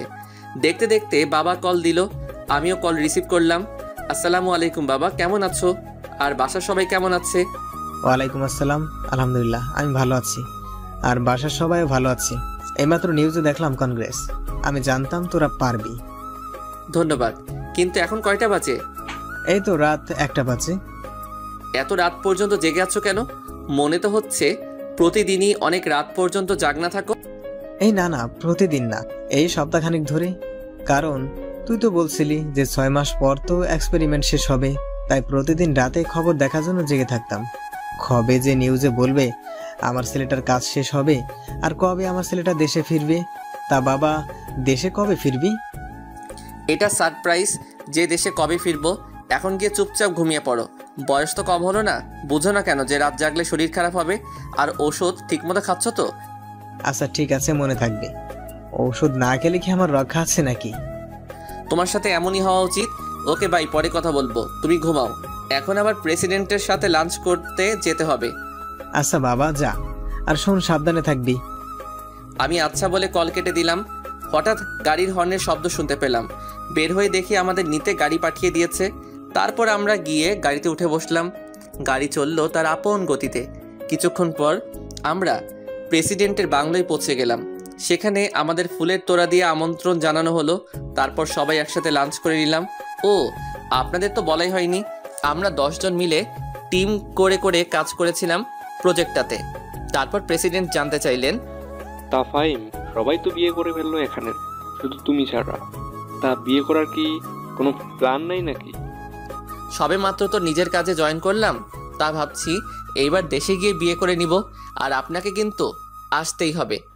তুমি তো জানোই যে আমি একটা দেশের প্রেসিডেন্ট, আমার একটুও সময় নাই। আজকে অনেক কষ্ট করে সময় বের করে নিলাম তোমাদের সাথে লাঞ্চ করার জন্য। তবুও আমি যথাসাধ্য চেষ্টা করব। আরেকটা কথা, একা গেলে হবে না, কিন্তু পরিবারের সবাইকে নিয়ে যেতে হবে। আচ্ছা ঠিক আছে, এখন আমাকে উঠতে হবে। বিকালে আবার হোয়াইট হাউসে মিটিং আছে। তা তোমার কখন যাবে? এখান থেকে গিয়ে কিছু শপিং করব। রাতে দেখি 8টার কোনো ফ্লাইটে যাব। তা হচ্ছে না, আমি যেটা বলেছি সেটাই হবে। এয়ারপোর্টে তোমাদের জন্য হেলিকপ্টার রাখা থাকবে। তা তোমরা কয়জন যাবে? তাহলে 2টা হেলিকপ্টার পাঠিয়ে দিব। তাহলে আমি এখন উঠি, কেমন? ও তোমাদের তো প্রজেক্টটার টাকাটা দেওয়াই হয়নি। এই নাও, এখানে $1 লাখ করে আছে। এটা তোমাদের বেতন। ওকে স্যার, তাহলে আমরা উঠি এখন। তারপর ওনার কাছ থেকে বিদায় নিয়ে চলে আসলাম। গাড়ি এসে আমাদের নামিয়ে দিয়ে গেল। গিয়ে ফ্রেশ হয়ে শুয়েছিলাম, তখনই আবি আসলো। এসে বলল, শোন, তুই তো বললি যে 3 জন যাব, কিন্তু আমি তো তোকে দেখতেছি। আর বাকি 2 জন কই? কেন, তুই আর অরিন? সত্যি আমরা যাব নাকি তুই মজা করতেছিস? তুই না গেলে বিয়ের সব দিক কে দেখাশোনা করবে? এর জন্য আমাদের নিয়ে যাচ্ছিস? দূর শালা, এত সিরিয়াস হচ্ছিস কেন? যা গিয়ে রেডি হয়ে নে, শপিংয়ে যেতে হবে, হাতে সময় কম। রাত 8টায় আবার ফ্লাইট। আচ্ছা যাচ্ছি। আর শোন, অরিনকেও সাথে নিয়ে নিস, আমি তো আবার মেয়েদের কাপড় কিনতে পারবো না। আচ্ছা ঠিক আছে। কিছুক্ষণ পর আমরা 3 জনে বেরিয়ে পড়লাম শপিংয়ের উদ্দেশ্যে। শপিং করতে প্রায় ঘন্টা সময় লেগেছে। এখন 6:30 বাজে, তাই সুটকেস গুছিয়ে নিচ্ছি। যা কেনাকাটা করলাম সেগুলো একটাতে নিলাম, আর আমার কাপড় চোপড় একটাতে নিলাম। 7টায় বের হলাম এয়ারপোর্টের উদ্দেশ্যে, কারণ এখন রাস্তায় জ্যাম থাকতে পারে। 7:30-এ আমরা এয়ারপোর্টে পৌঁছে গেলাম। তারপর এয়ারপোর্টে ঝামেলা মিটিয়ে ভিতরে প্রবেশ করলাম। আমাদের লাগেজগুলো কুরিয়ারে দিয়ে দিলাম। তারপর এয়ারপোর্টের ভিতর একটা গাড়ি করে আমাদেরকে হেলিকপ্টার পর্যন্ত নিয়ে যাওয়া হলো। তারপর আমাদের জন্য রাখা হেলিকপ্টারগুলোতে আমরা উঠলাম। আমি একটাতে উঠলাম, আরেকটাতে আবির আর অরিন উঠেছিল। তারপর হেলিকপ্টার উড়াল দিল আমাদের নিয়ে। দীর্ঘ 18 ঘন্টা পর আমরা বাংলাদেশের মাটিতে নামলাম। তারপর পাইলটদের বিদায় দিয়ে এয়ারপোর্টে প্রবেশ করলাম। আমাদের লাগেজগুলো আগে এসে গিয়েছিল, তারপর সেগুলো কালেক্ট করে নিলাম। এয়ারপোর্টের কাজ সারতে আরও 1 ঘন্টা লেগে গেল। দুপুর হয়ে এসেছে এখানে। এয়ারপোর্ট থেকে বের হয়ে একটা গাড়ি নিলাম। গাড়ি নিয়ে বাসার উদ্দেশ্যে রওনা দিলাম। বাসায় যেতে 3 ঘন্টা লাগলো। ঢাকা শহরে এই জ্যাম একবার শুরু হলে শেষ হওয়ার নাম নেয় না, তাই যেতে এত সময় লাগলো। গাড়ির ভাড়া মিটিয়ে নিলাম। পরে কলিং বেল বাজালাম। মা এসে দরজা খুলে দিল। দরজা খোলার পর আমাকে দেখে এসে জড়িয়ে ধরলো। আমিও জড়িয়ে ধরে কান্না করে দিলাম। এই 6 মাসে একদিনও কথা বলতে পারিনি। তারপর মাকে আবির আর অরিনের সাথে আলাপ করিয়ে দিলাম। তারপর আমরা ভিতরে গেলাম, গিয়ে ফ্রেশ হয়ে নিলাম। রুমে গিয়ে আর আবিরদের গেস্ট রুমে দিয়ে আসলাম আর বললাম ফ্রেশ হয়ে নিতে। নিচে এসে মাকে জিজ্ঞাসা করলাম, মা আকিব কই? ওকে দেখছি না যে। ও ওর ম্যাডামের বাসায় গেছে পড়তে, এখনো আসে নাই। আর তার উপরে ওর ম্যাডামও নাকি অসুস্থ। ও আচ্ছা, তা বাবা কি ওকে নিয়ে ফিরবে নাকি আমি গিয়ে নিয়ে আসবো? যাবে বলতেছিস যখন যা, বাইকেও নিয়ে আয় আর নিজের বউকেও দেখে আয়। হাজার হোক কিছুদিন অসুস্থ ছিল বলে কথা। মা তুমি আবার শুরু করলে? তারপর অরিন আর আবিরকেও বললাম চলতে। তাদের নিয়ে চললাম আকিবকে আনার উদ্দেশ্যে। গাড়িতে ওঠার পর আবির জিজ্ঞাসা করলো, কি রে, আমরা এখন কোথায় যাচ্ছি রে? কে আনতে? সে কোথায় থাকে রে? বাবা মায়ের সাথেই থাকে। এখন তাকে প্রাইভেট থেকে আনতে যাচ্ছি। আরও একটা কারণ আছে সেখানে যাওয়ার, কিন্তু সেটা সারপ্রাইজ। ওকে, সারপ্রাইজ হলে আর কি করার, এখন তাহলে অপেক্ষাই করতে হবে। তারপর গাড়ি নিয়ে বেরিয়ে পড়লাম আকিবের ম্যাডামের বাসার উদ্দেশ্যে, মানে আমার হবু বউয়ের বাসার উদ্দেশ্যে। মিনিট 10 পরে আমরা আমাদের গন্তব্যে পৌঁছে গেলাম। গাড়ি থেকে নেমে সিঁড়ি বেয়ে 3 তলায় চলে গেলাম। গিয়ে কলিং বেল বাজালাম। যিনি দরজা খুলে দিল ওনাকে দেখে পরিচিত মনে হলো না, তাই জিজ্ঞাসা করলাম। তিনি জানালেন যে অধরারা নাকি গত মাসে এখান থেকে চলে গেছে। তারপর তাদের নিয়ে একটা রেস্টুরেন্টে গিয়ে বসলাম। পরে মাকে কল করে বললাম, মা আকিবের টিচাররা কি বাসা চেঞ্জ করে ফেলেছে নাকি? এই দেখ, তোকে বলতেই ভুলে গেছি। আসলে তুই তাড়াহুড়ো করে চলে গেলি, তাই বলতে পারিনি। তারা এখন তোর বাবার অফিসের সামনে যে নীল ভবনটা আছে না, ওইটার 3 তলায় থাকে, আর ওদের ফ্লোর নাম্বার হচ্ছে 8। তারপর মায়ের দেওয়া ঠিকানায় চলে গেলাম। গিয়ে কলিং বেল বাজাইলাম। অধরার মামি এসে দরজা খুলে দিল। আমি ওনাকে সালাম দিলাম। সালামের জবাব নিয়ে তিনি আমাদের ভিতরে বসতে বললেন। আমরাও ভিতরে গিয়ে বসলাম, কিন্তু আর কাউকে তো দেখতে পাচ্ছি না। তখন আন্টিকে জিজ্ঞাসা করলাম, আচ্ছা আন্টি, আকিবের কি পড়া শেষ হয়ে গেছে নাকি? তার পড়া তো কখনই শেষ হয়ে গেছে। তুমি আসবে বলে তাকে বসিয়ে রাখা হয়েছে। মনে হয় ওর ম্যাডামের সাথে গল্প করতেছে। তা বাবা, তোমার আসতে লেট হলো যে? আসলে আন্টি আমি আজকেই ফিরেছি তো, আর আমি জানতাম না যে আপনারা বাসা চেঞ্জ করেছেন। আমি আপনাদের আগের বাসায় গিয়ে জানতে পারি যে আপনারা বাসা চেঞ্জ করেছেন। পরে মায়ের কাছ থেকে ঠিকানা নিয়ে এখানে আসলাম, তাই লেট হয়ে গেছে। ও কথা বলতে বলতে তো এগুলোই দেওয়া হলো না। আন্টি এগুলো নিন। এগুলোতে কি আছে? আজকে আমি এসেছি তো, তাই সকলের জন্যই কিছু উপহার এনেছি। আসলে গতকাল একেবারে বেতন পেয়েছিলাম তো। এসবের কি কোনো দরকার ছিল নাকি? থাক না আন্টি, আমারও তো ইচ্ছে হতেই পারে। আচ্ছা আন্টি, আমি গিয়ে দেখি আকিব কি করতেছে। আচ্ছা যাও, আমি ওনাদের নাস্তা এনে দিচ্ছি। না আন্টি, এসবের কোনো দরকার নেই। তা বললে তো হবে না। প্রথমত তোমরা প্রথমবার আমাদের বাসায় এসেছো, দ্বিতীয়ত তোমরা ওর ফ্রেন্ড, তাই কোনো না শুনিব না বলেই আন্টি তাদের জন্য নাস্তা আনিতে চলে গেল। আমিও অধরার রুমের দিকে চলে গেলাম। দরজার কাছে পৌঁছাতেই শুনতে পেলাম আমাকে কি দিয়ে যেন কথা হচ্ছে ম্যাডাম আর ছাত্রের মধ্যে। রীতিমতো ঝগড়া লাগার উপক্রম। আমি তাদের এই তর্ক বিতর্ক দেখে হাসতে লাগলাম। পরে ভিতরে প্রবেশ করলাম। আমাকে দেখে দুজনেই অবাক। আমাকে দেখেই আকিব এসে জড়িয়ে ধরে বলল, ভাইয়া তুমি কখন এলে? এই তো মিনিট 10 হলো। তা তোর পড়া কি শেষ হয়েছে নাকি? হ্যাঁ, কিন্তু কেন? পড়া শেষ হলে বাহিরে যা, গিয়ে দেখ আমার ফ্রেন্ডরা বসে আছে, তাদের সাথে গিয়ে কথা বল। আমার কিছু কথা আছে তোর ম্যাডামের সাথে। আচ্ছা ভাইয়া বলে আকিব ব্যাগ নিয়ে বাইরে চলে গেল। এখন কেমন আছেন? শুনলাম আপনি নাকি অসুস্থ ছিলেন। আলহামদুলিল্লাহ ভালো আছি। তা আপনি দেশে কবে এলেন? এই তো আজকে দুপুরে আসলাম, এসেই এখানে এলাম। আচ্ছা চোখটা বন্ধ করুন তো, আপনার জন্য একটা উপহার আছে। চোখ বন্ধ করলে দেখবো কিভাবে? আরে বন্ধ করুনই না। তারপর অধরা চোখ বন্ধ করলে আমি তাকে তার জন্য আনা চেনটা তাকে পরিয়ে দিলাম। সাথে সাথে ঠাস, অধরা আমাকে চর মারল। কিন্তু কেন মারল? আপনার সাহস কি করে হয় আমাকে চেন পরানোর? আপনি কি জানেন না প্রাপ্তবয়স্ক ছেলে কোনো প্রাপ্তবয়স্ক মেয়ের শরীর ছোঁয়ার কোনো অধিকার নেই বিয়ের আগে? চেনটাই তো পরিয়ে দিলাম, এতে এত রিয়াক্ট করার কি আছে? এটা আমেরিকা নয় যে যা ইচ্ছা তাই করা যাবে। এখানে একটা মেয়ে একটা ছেলের হাত ধরে হাঁটলেও মেয়েটাকে দোষী করা হয়, আর সেখানে আপনি। আচ্ছা সরি। ততক্ষণে আবির, অরিন ও অধরার মামি এসে জিজ্ঞাসা করতে লাগলো, কিরে কি হয়েছে, এভাবে চেঁচাচ্ছিস কেন? আসলে আমি বলার আগেই অধরা বলল, কিছু হয়নি, আর আপনি এখন আসতে পারেন। তারপর সেখান থেকে চলে আসি। বের হয়ে আকিবকে বলি বাবাকে কল করে বলতে ড্রাইভারকে পাঠিয়ে দিতে ওদের নেওয়ার জন্য। বলে আমি গাড়ি নিয়ে সেখান থেকে সোজা নদীর পাড়ে চলে আসি। এদিকে আকিব বাবাকে কল করে গাড়ি পাঠাতে বললে বাবা বলেন, গাড়ি পাঠাবো কেন? ফাহিমরা তোকে আনতে গেছে। বাবা ভাইয়া এসেছিল, তোমায় বাসায় এসে বলবো এখন তাড়াতাড়ি গাড়ি পাঠাও।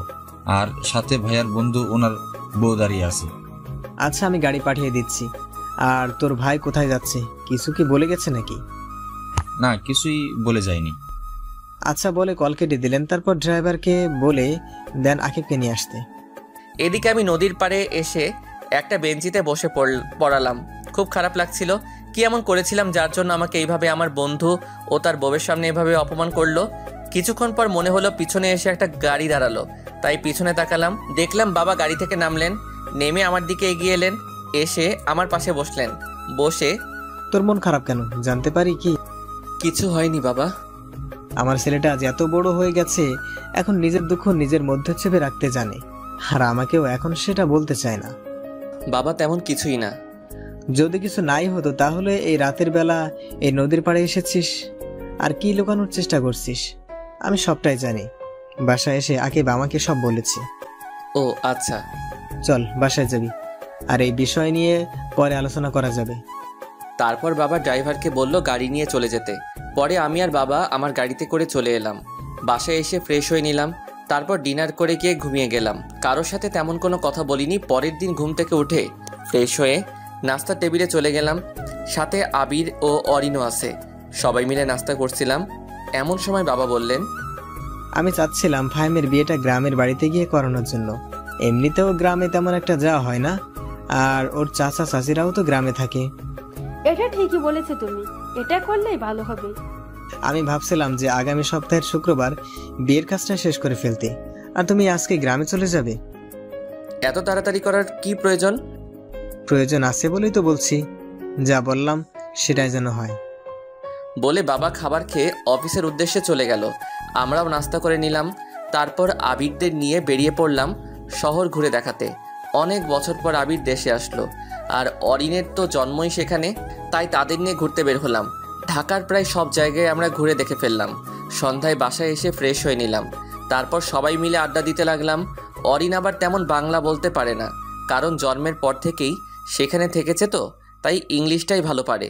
আর ওদেরকে আমি 1 মাস এখানে থাকতে বলেছি, আর এই কয়দিনে ওকে বাংলা শেখানোর দায়িত্ব মাকে দিয়েছি। আমি মাকে বললাম, মা বলছিলাম কি, আজকে তো বুধবার, তাই যদি শনিবার গ্রামে যাই তাহলে কেমন হবে? তোর বাবা যখন বলেছে নিশ্চয়ই কিছু ভেবেই বলেছে, তাই তুই কালকেই চলে যা, আর সাথে আবির আর অরিনকেও নিয়ে যা। আচ্ছা ঠিক আছে। কতদিন পর দেশে এলাম, একটু শান্তিতে বাসায় থাকবো, সেটাও হচ্ছে না। ফিসফিস করে কি বলতেছিস? কই কিছু বলিনি তো। কিছুক্ষণ পর বাবাও এসে গেলেন। পরে সবাই একসাথে ডিনার করে নিলাম। ডিনার করার পর আমি রুমে গিয়ে গিফটগুলো নিয়ে আসলাম। পরে সবাইকে নিজেদের গিফটগুলো বুঝিয়ে দিলাম। সব থেকে বেশি গিফট আকিবের জন্য এনেছিলাম, আর অধরার জন্য আনা গিফটগুলো আমার লকারে রেখে দিলাম। গিফটগুলো বুঝিয়ে দেওয়ার পর ঘুমাতে চলে এলাম। কিছুক্ষণ পর আকিব আমার রুমে এসে বলল সে নাকি আমার সাথে ঘুমাবে। আমি আর মানা করতে পারলাম না। শুয়ে পড়ার পর আকিব অধরার কথা বলা শুরু করলো। এদিকে আমি ঘুমিয়ে পানি। আজকে অনেক ধকল গেল, তো সকালে তাই শুয়ে পড়ার পরই চোখটা লেগে যায়, আর আমি চলে গেলাম ঘুমের অতল দেশে। আকিব আমার কোনো সাড়া না পেয়ে সেও কিছুক্ষণ ঘুমিয়ে গেল। সকালে ঘুম থেকে উঠে দেখি আকিব আমাকে কোলবালিশের মতো জড়িয়ে ধরে ঘুমিয়ে আছে। তাকে আমার থেকে ছাড়িয়ে আমি ফ্রেশ হতে যাই। ফ্রেশ হয়ে এসে আকিবকে ডেকে তুলে দিলাম, কারণ আজকে আকিবের স্কুল আছে, তাই ওকে ডেকে তুলে ফ্রেশ হতে পাঠিয়ে দিলাম। আকিব ফ্রেশ হয়ে এলে আমরা নিচে যাই নাস্তার টেবিলে। গিয়ে দেখি সবাই আমাদের 2 ভাইয়ের আগেই উঠে গেছে আর নাস্তার টেবিলে বসে আছে। কিছুক্ষণ পর মা এসে নাস্তা দিয়ে গেল। আমরা নাস্তা করতে শুরু করলাম। তখন বাবা জানতে চাইলো যে কবে আমি গ্রামের বাড়ি যাব। আমাদের সেখানে যাওয়ার কথা শুনেই আকিবও বায়না ধরলো যে আমাদের সাথে যাবে, কিন্তু বাবা দিতে রাজি না। এক পর্যায়ে আকিব কান্না শুরু করে দিল, তাও বাবা তাকে যেতে দিতে রাজি না, কারণ আকিবের স্কুল খোলা প্লাস প্রাইভেট, এইসবের বাহানা দিচ্ছে বাবা। তখন আকিব বলে, প্রাইভেট নিয়ে তো কোনো সমস্যা হয় না, অধর আব্বুকে সাথে নিয়ে গেলেই তো হয়। প্রাইভেট ঠিক আছে, কিন্তু স্কুল যে বন্ধ হবে তার কি হবে? তখন আকিব আমাকে ইশারায় বলে বাবাকে রাজি করাতে। তখন আমি বললাম, বাবা থাক না, কিছুদিন স্কুল বন্ধ হলে কিছু হবে না। কিন্তু বাপ, সামনে তোর জেসি পরীক্ষা। ওইটা কোনো ম্যাটার না, এই কয়দিন বন্ধ করলে কিছু হবে না, আর প্রাইভেট তো পড়বেই। কিন্তু দেখো বাবা, আর কোনো কিন্তু না, তাহলে কিন্তু আমিও গ্রামের বাড়ি যাব না। এমনিতে অনেক ক্লান্ত, কালকে মাত্র আসলাম, আর তুমি আজকে আবার গ্রামে যেতে বলতেছো। আচ্ছা, যা ভালো হয় তাই কর। এই তো আমার ভালো বাবা, তাহলে আজকে বিকেলেই গ্রামে যাব। আকিব স্কুল থেকে আসলে তখনই আন্টি আমি কি আসতে পারি? কথাটা শুনে সবাই দরজার দিকে তাকালাম। তাকিয়ে দেখি অধরা এসেছে। তাকে দেখে মা এগিয়ে গেল, গিয়ে জিজ্ঞাসা করলো, কি রে মা, কেমন আছিস? আমাদের তো মনে হয় ভুলেই গেছিস। না আন্টি, তোমাদের ভুলি কি করে? এই আন্টি কি রে? মা বলবি? আজ বাদে কাল আমার ঘরের বউ হয়ে আসবি, এখনো আন্টি বলে ডাকিস? আর এতদিন তোর কোনো দেখা নেই যে। তা মা, এখন শরীর কেমন আছে? জি, এখন আগের থেকে ভালো আছি। তা আকিব কি স্কুলে যাবে না নাকি? হ্যাঁ যাবে তো। আকিব যা, গিয়ে রেডি হয়ে নে তাড়াতাড়ি। আর তুই আয়, এসে নাস্তা করে নে। না আন্টি, মানে মা, এখন কিছু খাবো না। তা বললে তো হবে না, এখন তো না খেয়ে দিব না। আয় আকিব, রেডি হয়ে আস্তে আস্তে খেয়ে নে। তারপর অধরা এসে খাবার টেবিলে বসে পড়ল। সবার সাথে কুশল বিনিময় করে নিল, প্লাস আবির আর অরিনের সাথে পরিচিত হয়ে নিল। ততক্ষণে আমি আমার রুমে এসে রেডি হয়ে নিলাম। নিচে গিয়ে বললাম আকিবকে বইল স্কুল থেকে এসে রেডি হয়ে থাকতে, আমরা সন্ধ্যায় রওনা দিব। আবির চল একটু বের হব। আচ্ছা, আর শোন, তোদের সাথে অধরাও যাবে। ও না থাকলে আকিব পড়বে কিভাবে? তুমিও বাবার মতো শুরু করে দিয়েছো। সেখানে আমিরা ঘুরতে যাচ্ছি, সেখানে গিয়ে কি পড়ালেখা করবে? ও যেখানে আমরা ঘুরবো, আর ওনার আমাদের সাথে যেতে হবে কেন? আমি কিচ্ছু জানি না, তোর বাবা বলে গিয়েছে। ধুর, ভাল লাগে না। ওই আবির দাঁড়িয়ে আছিস কেন, চল। তারপর আমি আর আবির বেরিয়ে পড়লাম। আসলে এখানে অরিনের পরার মতো কোনো সালোয়ার বা শাড়ি নেই, তাই আবিরকে নিয়ে গেলাম। প্রথমে ব্যাংকে গেলাম টাকাগুলো ভাঙিয়ে নিতে, পরে আবিরকে নিয়ে মলে গিয়ে কিছু কেনাকাটা করে নিলাম, আর চাচাতো ভাই বোনদের জন্য কিছু উপহার কিনে নিলাম, আর ছোটগুলোর জন্য খেলনা আর কিছু চকলেট কিনলাম। ফুফাতো ভাই বোনের জন্যও সেম জিনিসই কিনলাম। তারপর দুপুরে আমরা দুইজনই লাঞ্চ করে নিলাম বাইরে। বাসায় আসতে আসতে বিকেল হয়ে গেল। আসলে রাস্তায় যে পরিমাণ জ্যাম তা বলে বোঝানো যাবে না। যেখানে যেতে 30 মিনিট সময় লাগার কথা, সেখানে যেতে সময় লাগে 1.5 ঘন্টা। বাসায় এসে ফ্রেশ হয়ে একটু রেস্ট নিয়ে নিলাম। কখন যে চোখ লেগে গেছে বুঝতেই পারিনি। হঠাৎ মনে হলো কেউ যেন আমাকে ডাকছে, তাই চোখ খুলে তাকালাম। তাকিয়ে দেখি অধরা আমাকে ডাকছে। তখন আমি বললাম, কি হলো, আপনি আমার রুমে কেন? কেউ দেখলে কি বলবে? আর আমাকে ডাকছেনই বা কেন? তখন অধরা বলল, আসলে মা বলেছে আপনাকে ডাকতে, প্রায় সন্ধ্যা হয়ে গেছে তো, আর আপনি তো বলেছিলেন যে সন্ধ্যায় রওনা দিবেন। আমি বললাম আচ্ছা ঠিক আছে, আপনি যান এখন, না হলে লোকে আপনাকে খারাপ মনে করবে। তারপর অধরা আর কিছু না বলে চলে গেল। আমি আকিবকে ডাক দিলাম। কিছুক্ষণ পর আকিব চলে এলো। আমি তাকে বললাম যে সবাইকে বলতে রেডি হয়ে নিতে আর আমার লাগেজটা গুছিয়ে দিতে। আকিব বলল, আমার লাগেজ নাকি গুছানো? আকিবকে জিজ্ঞাসা করে জানতে পারলাম অধরা নাকি আমার লাগেজ গুছিয়ে দিয়েছে। আমি আর কিছু বললাম না এই বিষয়ে। পরে আকিবকে বললাম লাগেজটা নিয়ে গাড়িতে রেখে দিয়ে রেডি হয়ে নিতে। বলার সাথে সাথেই আকিব লাগেজ নিয়ে চলে গেল। আমিও চলে গেলাম ফ্রেশ হয়ে নিতে। ফ্রেশ হয়ে রেডি হচ্ছিলাম, এমন সময় অধরা আমার রুমে আসলো। আমি তখন রেডি হচ্ছিলাম তাই খেয়াল করিনি। রুমে ঢুকেই দিল জোরে একটা চিৎকার দিল। আমিও তার চিৎকার শুনে পিছনে তাকালাম। বুঝলাম না কি জন্য চিৎকার করলো। তার চিৎকার শুনে সবাই চলে এসে ওকে জিজ্ঞাসা করা শুরু করলো যে কি জন্য এমন চিৎকার দিল। তখন অধরা বলল, আসলে আমি ওনাকে ডাকার জন্য ওনার রুমে এসেছিলাম। এসে দেখি উনি শুধু একটা 3/4 প্যান্ট পরেছিলেন, কোনো শার্ট পরেছিলেন না, তাই আমি চিৎকার দিয়ে ফেলেছি। ধুর পাগলি, এতে চিৎকার করার কি আছে? কিছুদিন পর তো তুই ওর বউ হবি। আর ওই এমনই এত বড় হয়ে গেছে, এখনো 3/4 পরে থাকে বাসায়। আচ্ছা তুই যা, গিয়ে নিচে বস। অধরা নিচে চলে গেল, সাথে বাকিরাও চলে গেল, শুধু মা ছাড়া। সবাই যাওয়ার পর মা বলল, তোর কি কোনো কাণ্ডজ্ঞান নেই নাকি? আমি আবার কি করলাম? আমি তো রেডি হচ্ছিলাম। ওনাকে কে বলল এখানে আসতে? আমি তো বলেছিলামই রেডি হয়ে নিতেছি। তুই কি 3/4 আর টি শার্ট পরে যাবি নাকি? হ্যাঁ, কেন? কোন দিক দিয়ে এটা খারাপ? আচ্ছা, এখন বেশি কথা না বলে রওনা দিতে হবে, না হলে পরে অনেক রাত হয়ে যাবে। তারপর রেডি হয়ে বের হলাম। গাড়িতে যাওয়ার সময় আমি ড্রাইভ করেছিলাম আর আমার পাশের সিটে আবির বসেছিল। দীর্ঘ 2 ঘন্টা জার্নির পর গ্রামে পৌঁছালাম। পৌঁছে গাড়ির হর্ন বাজানো শব্দ শুনে সবাই বেরিয়ে গেল। তারপর সবাইকে নিয়ে ভিতরে গেল। আমি গিয়ে গাড়ি পার্ক করলাম। পরে ভিতরে গেলাম, গিয়ে সোফায় বসলাম। 10 মিনিট হয়ে গেল, কেউ এলো না আর জিজ্ঞাসাও করলো না কেমন আছি। সবাই অধরাকে নিয়েই ব্যস্ত। তখনই চিৎকার করে বড় চাচাকে ডাক দিলাম, চাচা, ও চাচা। আমার ডাক শুনে তাড়াতাড়ি করে চাচা এসে জিজ্ঞাসা করলেন, কি রে, কি হয়েছে? এভাবে চেঁচাচ্ছিস কেন? আমাকে মনে হয় ভুলেই গেছেন। এতদিন পর এলাম, কেউ একবারও জিজ্ঞাসা করলো না কেমন আছি বা এত দূর আসতে কোনো সমস্যা হয়েছে কিনা। 15 মিনিট হয়ে গেল এখানে বসে আছি, কেউ এসে পানি পর্যন্ত দিল না। আমি আর এখানে থাকবো না, এখনই আমি চলে যাব। আরে রাখ তো ওদের কথা, ওরা একটু এমনই।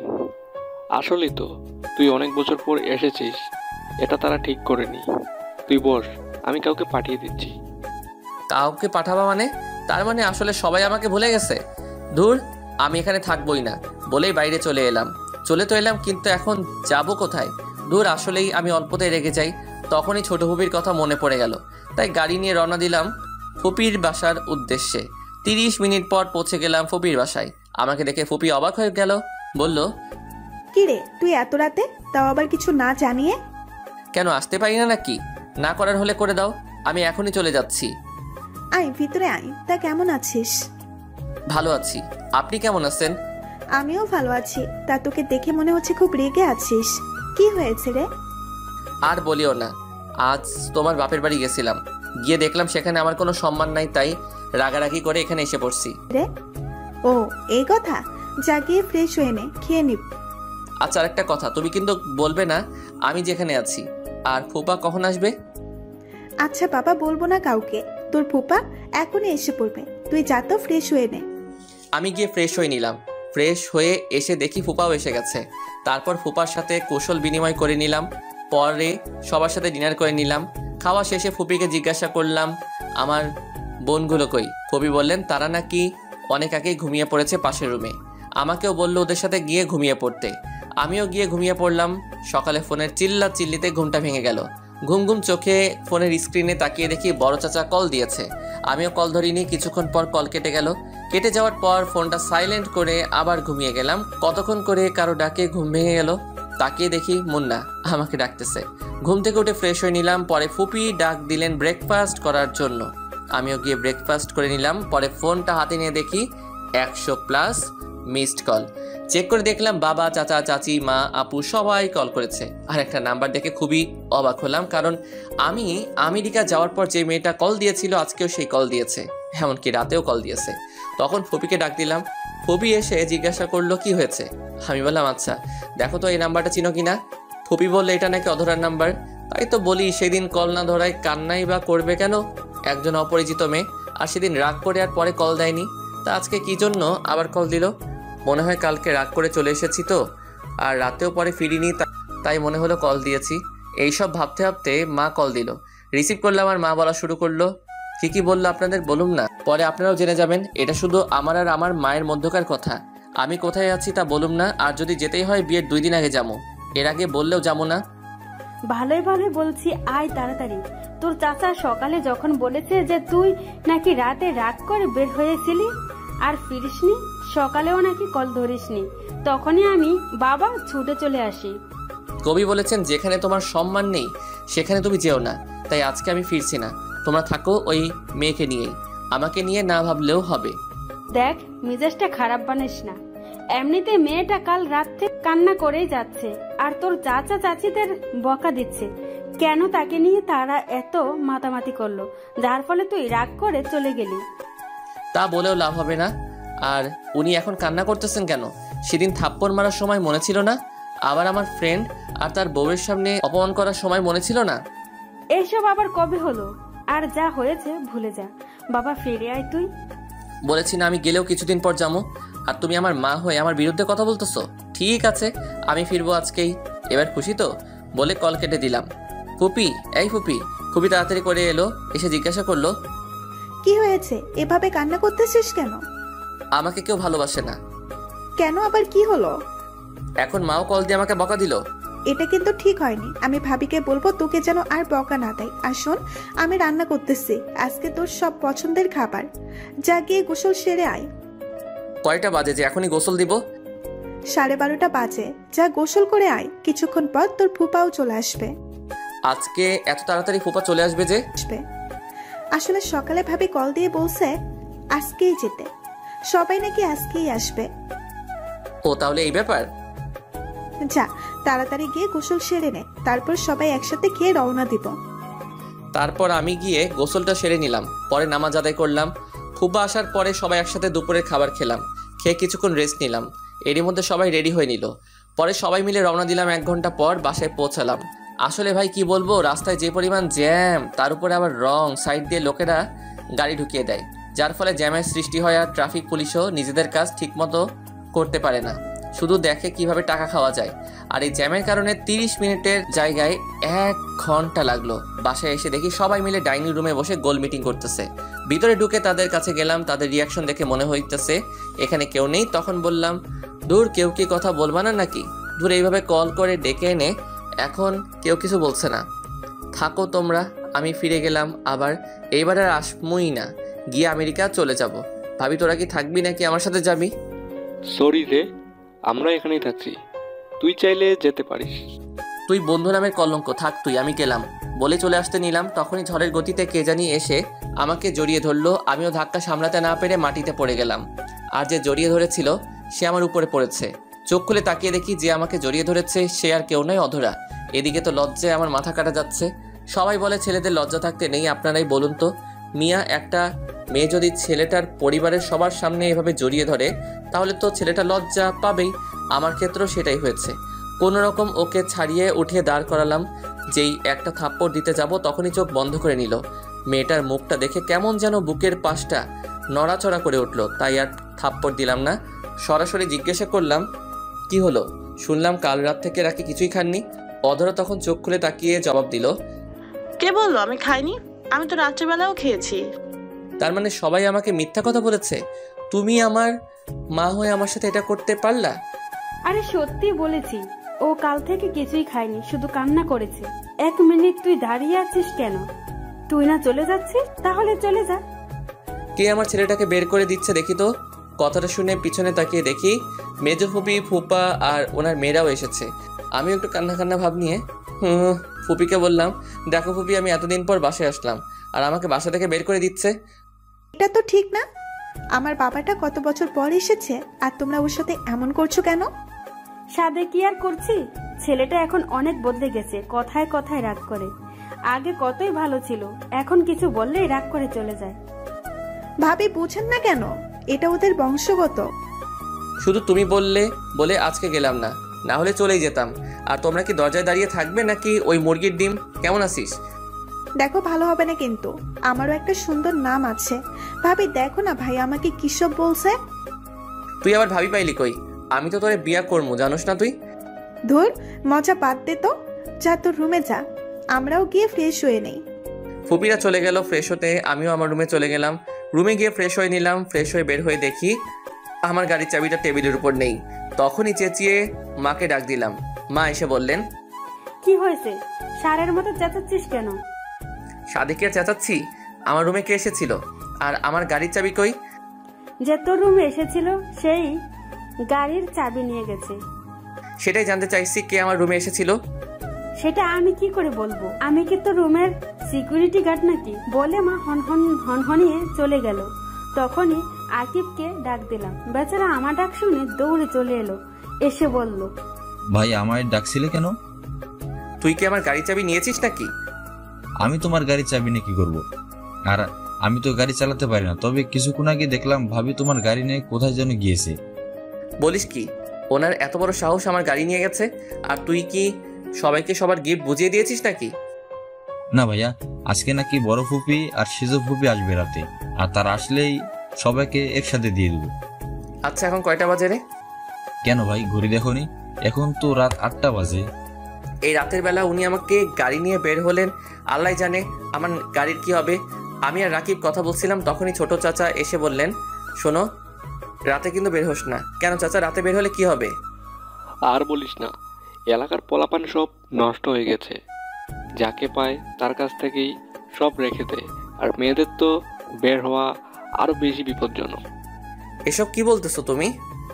হ্যাঁ রে, কিন্তু তুই এত ভয় পাচ্ছিস কেন?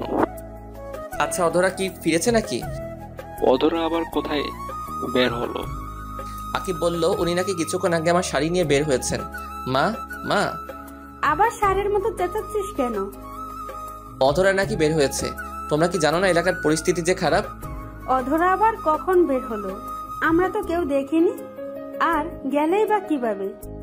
আকিব বলল উনি নাকি আমার গাড়ি নিয়ে বের হয়েছেন। মার সাথে যখনই কথা বলছিলাম তখনই মোবাইলে একটা মেসেজ এলো। মেসেজটা দেখে তাড়াতাড়ি করে বেরিয়ে গেলাম। পিছন থেকে সবাই বারবার জিজ্ঞাসা করছিল, কাউকে কিছু না বলেই মানিব্যাগ নিয়ে বেরিয়ে গেলাম।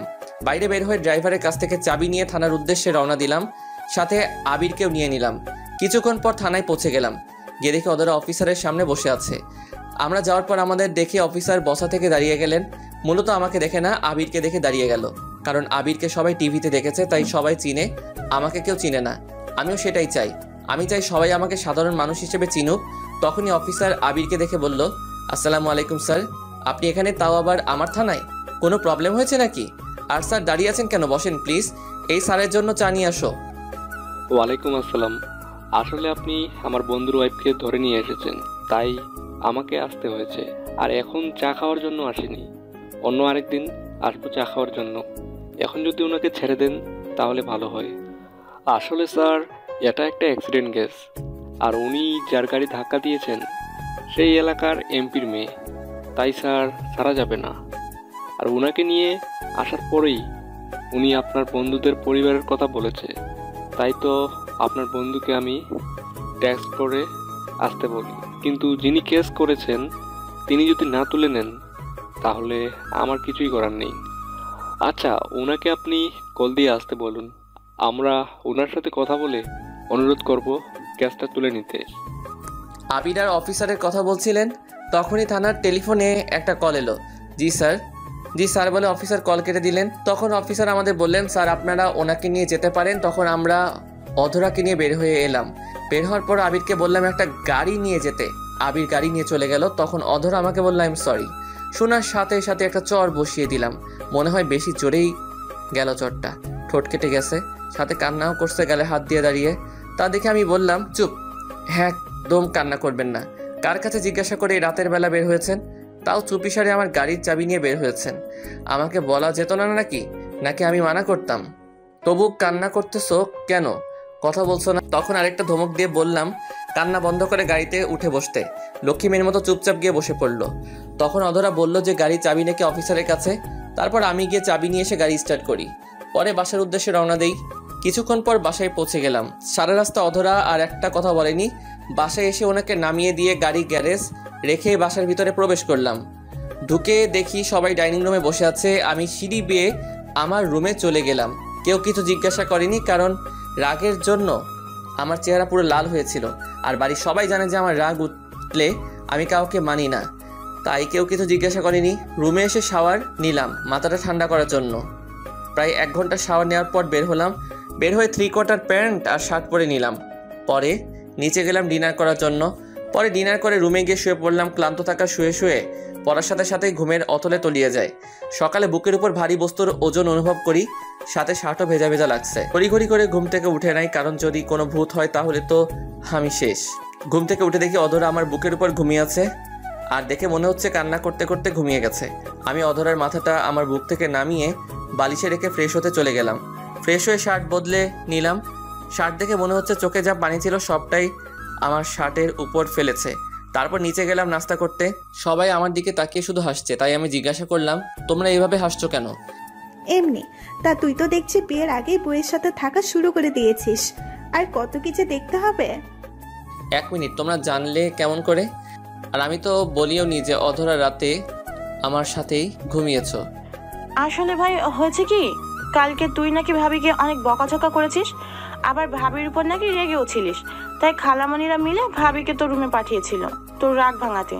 কিন্তু সেখানে গিয়ে ভাবিও ঘুমিয়ে গেল, তাই খালামণিও এটা জিজ্ঞাসা করলো। ওহ, এই ব্যাপার? কিন্তু ফুপি তো জানতোই না। কি জানি না। ওই ডিম, তুই ভিতরে যা তো, আর গিয়ে দেখ বড় ফুপি আর সেজ ফুপি এখনো আসছে না কেন। তুই ওর কথা বাদ দে তো, বল কি হয়েছে। এদিকে আসো, কানে মুখে বলছি। তখন ফুপিকে ডব দিয়ে বললাম, কাল রাতেই বাসর হয়ে গেছে, এখন আর ওনাকে বিয়ে করে কি করব। ছি ছি, তোর এইসব করতে লজ্জা করলো না, তাও বিয়ের আগে। আমার রুমে পাঠানোর সময় এটা কি মনে ছিল না? আর তেমন কিছু হয়নি। আমি ঘুম থেকে উঠে দেখি উনি আমার বুকের উপর শুয়ে আছে, তাই আমিও তোমাদের একটু বানিয়ে বললাম। কি বললি? কোথায় শুয়েছিল? কি হলো বলিস না কেন? এই রে, কি বলতে কি বলে ফেললাম। কই কি বললাম? মা, ও মা, খাবার দিবে নাকি? শোন, তোর জন্য আমাদের এখানে আগে আসতে হয়েছে, তাই তোদের বিয়ের কোনো শপিং করতে পারি না। তাই এখন খেয়ে তারপর অধরা আর তোর ভাইদের নিয়ে ঢাকায় গিয়ে শপিং করে আয়, সাথে আবিরদেরও নিয়ে যাস। আর আসার সময় অধরার মামা মামিকেও নিয়ে আসবি। আচ্ছা। পরে মা খাবার এনে দিল, আমিও খেয়ে নিলাম। তখনই আকিব এসে জানতে চাইলো যে তার ম্যাডাম কোথায়, মানে অধরা। আমি বলে দিলাম কোথায় আছে। তারপর আকিব চলে গেল। আমি সবাইকে ডেকে বললাম রেডি হয়ে নিতে। তারপর খেয়ে নিলাম। খাওয়া শেষ করে রুমে গেলাম, গিয়ে দেখি অধরা এখনও ঘুমিয়ে আছে। তাই তাকে আর জাগালাম না, আমি গিয়ে রেডি হয়ে নিলাম। নিচে গিয়া মাকে গিয়ে বললাম যে অধরা এখনও ঘুমাচ্ছে, তাই আমরাই যাচ্ছি। আর ও মনে হয় অনেক ক্লান্ত, তাই আর ওকে ডাক দিও না, উঠলে খাবার দিয়ে দিও। আমরা গেলাম। তারপর আমরা বের হয়ে গেলাম। কিছুক্ষণ পরে আমরা বসুন্ধরা শপিং মলে চলে গেলাম। তারপর সবাই যার যার মতো শপিং করতে চলে গেল। আমি আবির আর অরিন একদিকে গেলাম শপিং করার জন্য। কিছুক্ষণ পর অধরার মামা মামিও চলে এলো। তারপর তারা বিয়ের শপিং করতে লাগলো। আমার জন্য একটা নীল পাঞ্জাবি নিলাম বিয়ের দিন পরার জন্য, আর অধরার জন্য একটা লেহেঙ্গা নিলাম নীল রঙের, সাথে ম্যাচিং করে নীল পাথর বসানো চুড়ি আর একটা নেকলেস নিলাম। বাকিগুলো স্বর্ণের নিলাম। তারপর সবাই মিলে রেস্টুরেন্টে গিয়ে দুপুরে খাবার খেয়ে নিলাম। তারপর সবাইকে দিয়ে কিনা জিনিসগুলো গাড়িতে উঠালাম আর তাদের বললাম গাড়িতে বসতে। পরে আমি আর আবির জুয়েলারি শপে এলাম। সেখান থেকে অধরার জন্য একটা ডায়মন্ডের আংটি কিনলাম। বিয়ের দিন রাতে এটা তাকে পরিয়ে দিব।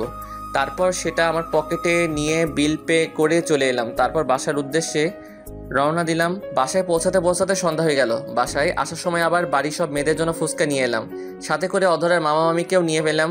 তারপর সবাই মিলে ফুচকা খেলো। যে যত তাড়াতাড়ি পারছে তত তাড়াতাড়ি খাচ্ছে। বুঝি না মেয়েরা ফুচকাতে কি এমন মধু পায় যে এভাবে ঝাঁপিয়ে পড়ে ফুচকা দেখলে। তার উপর সবাই মিলে বিয়ের পোশাক দেখতে লাগলো। সব শেষে মা জিজ্ঞাসা করলো যে কিছু বাকি আছে কিনা। আমি বললাম 2 লাখ টাকার শপিং করেছি, এরপরেও যদি বলো কিছু বাকি থাকে তাহলে পুরো শপিং মলটাই নিয়ে আসতে হবে। তারপর সবাই একসাথে রাতের খাবার খেয়ে যে যার মতো করে ঘুমাতে চলে গেল। এইভাবেই কোনো দিক দিয়ে যে 7 দিন কেটে গেল বুঝতেই পারিনি। আজকে আমাদের গায়ে হলুদ, আর গায়ে হলুদ বাড়িতেই হবে দুজনের একসাথে, আর বিয়েটা হবে কমিউনিটি সেন্টারে। দেখতে দেখতে সন্ধ্যা হয়ে গেল। আমাকে গায়ে হলুদ দেওয়ার জন্য রেডি করলো। একটা হলুদ পাঞ্জা আর সাদা পায়জামা পরিয়ে স্টেজে নিয়ে যাওয়া হলো। আমাকে আর অধরাকে পাশাপাশি বসানো হয়েছে। অধরাকে যে পরিমাণে সুন্দর লাগছে তা বলে বোঝানো যাবে না। হলুদ শাড়ির সাথে হালকা মেকআপ, চোখে কালো কাজল। আপনারা দেখলে আপনারাও প্রেমে পড়ে যাবেন, তাই আর বেশি বলবো না, কারণ যদি আপনারা আমার বউয়ের দিকে নজর লাগান। তারপর একে একে সবাই এসে হলুদ লাগিয়ে দিল। হলুদের অনুষ্ঠান শেষ করে ঘরে গিয়ে দিলাম এক ঘুম। সকালে মায়ের ডাকে ঘুম ভাঙে। তারপর ফ্রেশ হয়ে নাস্তা করতে গেল, গিয়ে বিয়ে বাড়ির স্পেশাল খিচুড়ি খেয়ে আবার রুমে চলে এলাম। 12টার সময় মা বলল গোসল করে রেডি হয়ে নিতে, তাই আমিও গিয়ে গোসল করে নিলাম। ওয়াশরুম থেকে বের হয়ে দেখি হারামির দলে সব কয়টা আমার রুমে বসে আছে। সবার সাথে কুশল বিনিময় করে নিলাম। তারপর বন্ধুরা আমাকে রেডি করে দিল। তারপর 1টার দিকে দই চিরা খেয়ে কমিউনিটি সেন্টারের উদ্দেশ্যে রওনা দিলাম। 10 মিনিটের মধ্যে পৌঁছে গেলাম। আমাকে নিয়ে স্টেজে বসানো হলো, সাথে বন্ধুরাও গেল। সাথে সাথে ক্যামেরাম্যান এলো ছবি তুলতে। ভাইরে ভাই, ছবি উঠাতে উঠাতে ক্যামেরাম্যান মনে হয় ক্লান্ত হয় নাই, কিন্তু আমি ক্লান্ত হয়ে গেলাম। কিছুক্ষণ পর কাজে এসে বিয়ের সব কাজ সম্পূর্ণ করে দিলেন। সন্ধ্যার দিকে কেউ বউ নিয়ে বাসায় নিয়ে এলাম। বাসায় এসেও অনেক নিয়ম পালন করে ভিতরে গেলাম। সবাই নতুন বউ নিয়ে ব্যস্ত। আমিও রুমে গিয়ে ফ্রেশ হয়ে নিলাম। তারপর বন্ধুরা আসলো, তাদের সাথে ছাদে চলে গেলাম। 12টার সময় আপু আর মা গিয়ে আমাকে নিয়ে এলো, সাথে সাথে দুলাভাইও ছিল। রুমের সামনে গিয়েও ঝামেলায় পড়লাম। ওদের নাকি 1000 টাকা না দিলে ভিতরে যেতে দিবে না।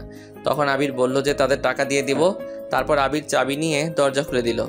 আমি ভিতরে যাওয়ার সাথে সাথেই বাইরে থেকে দরজা বন্ধ করে দিল। আমি রুমে ঢোকার সাথে সাথেই অধরা এসে আমাকে নাম করলো। তখন আমি অধরাকে সেই আংটিটা পরিয়ে দিয়ে প্রপোজ করলাম। বেচারির লজ্জায় আমার বুকে মুখ লুকালো। তারপর রুমের লাইট অফ করে দিল। বাকিটা ইতিহাস বইয়ের 2220 খ্রিস্টাব্দ থেকে পড়ে নেবেন।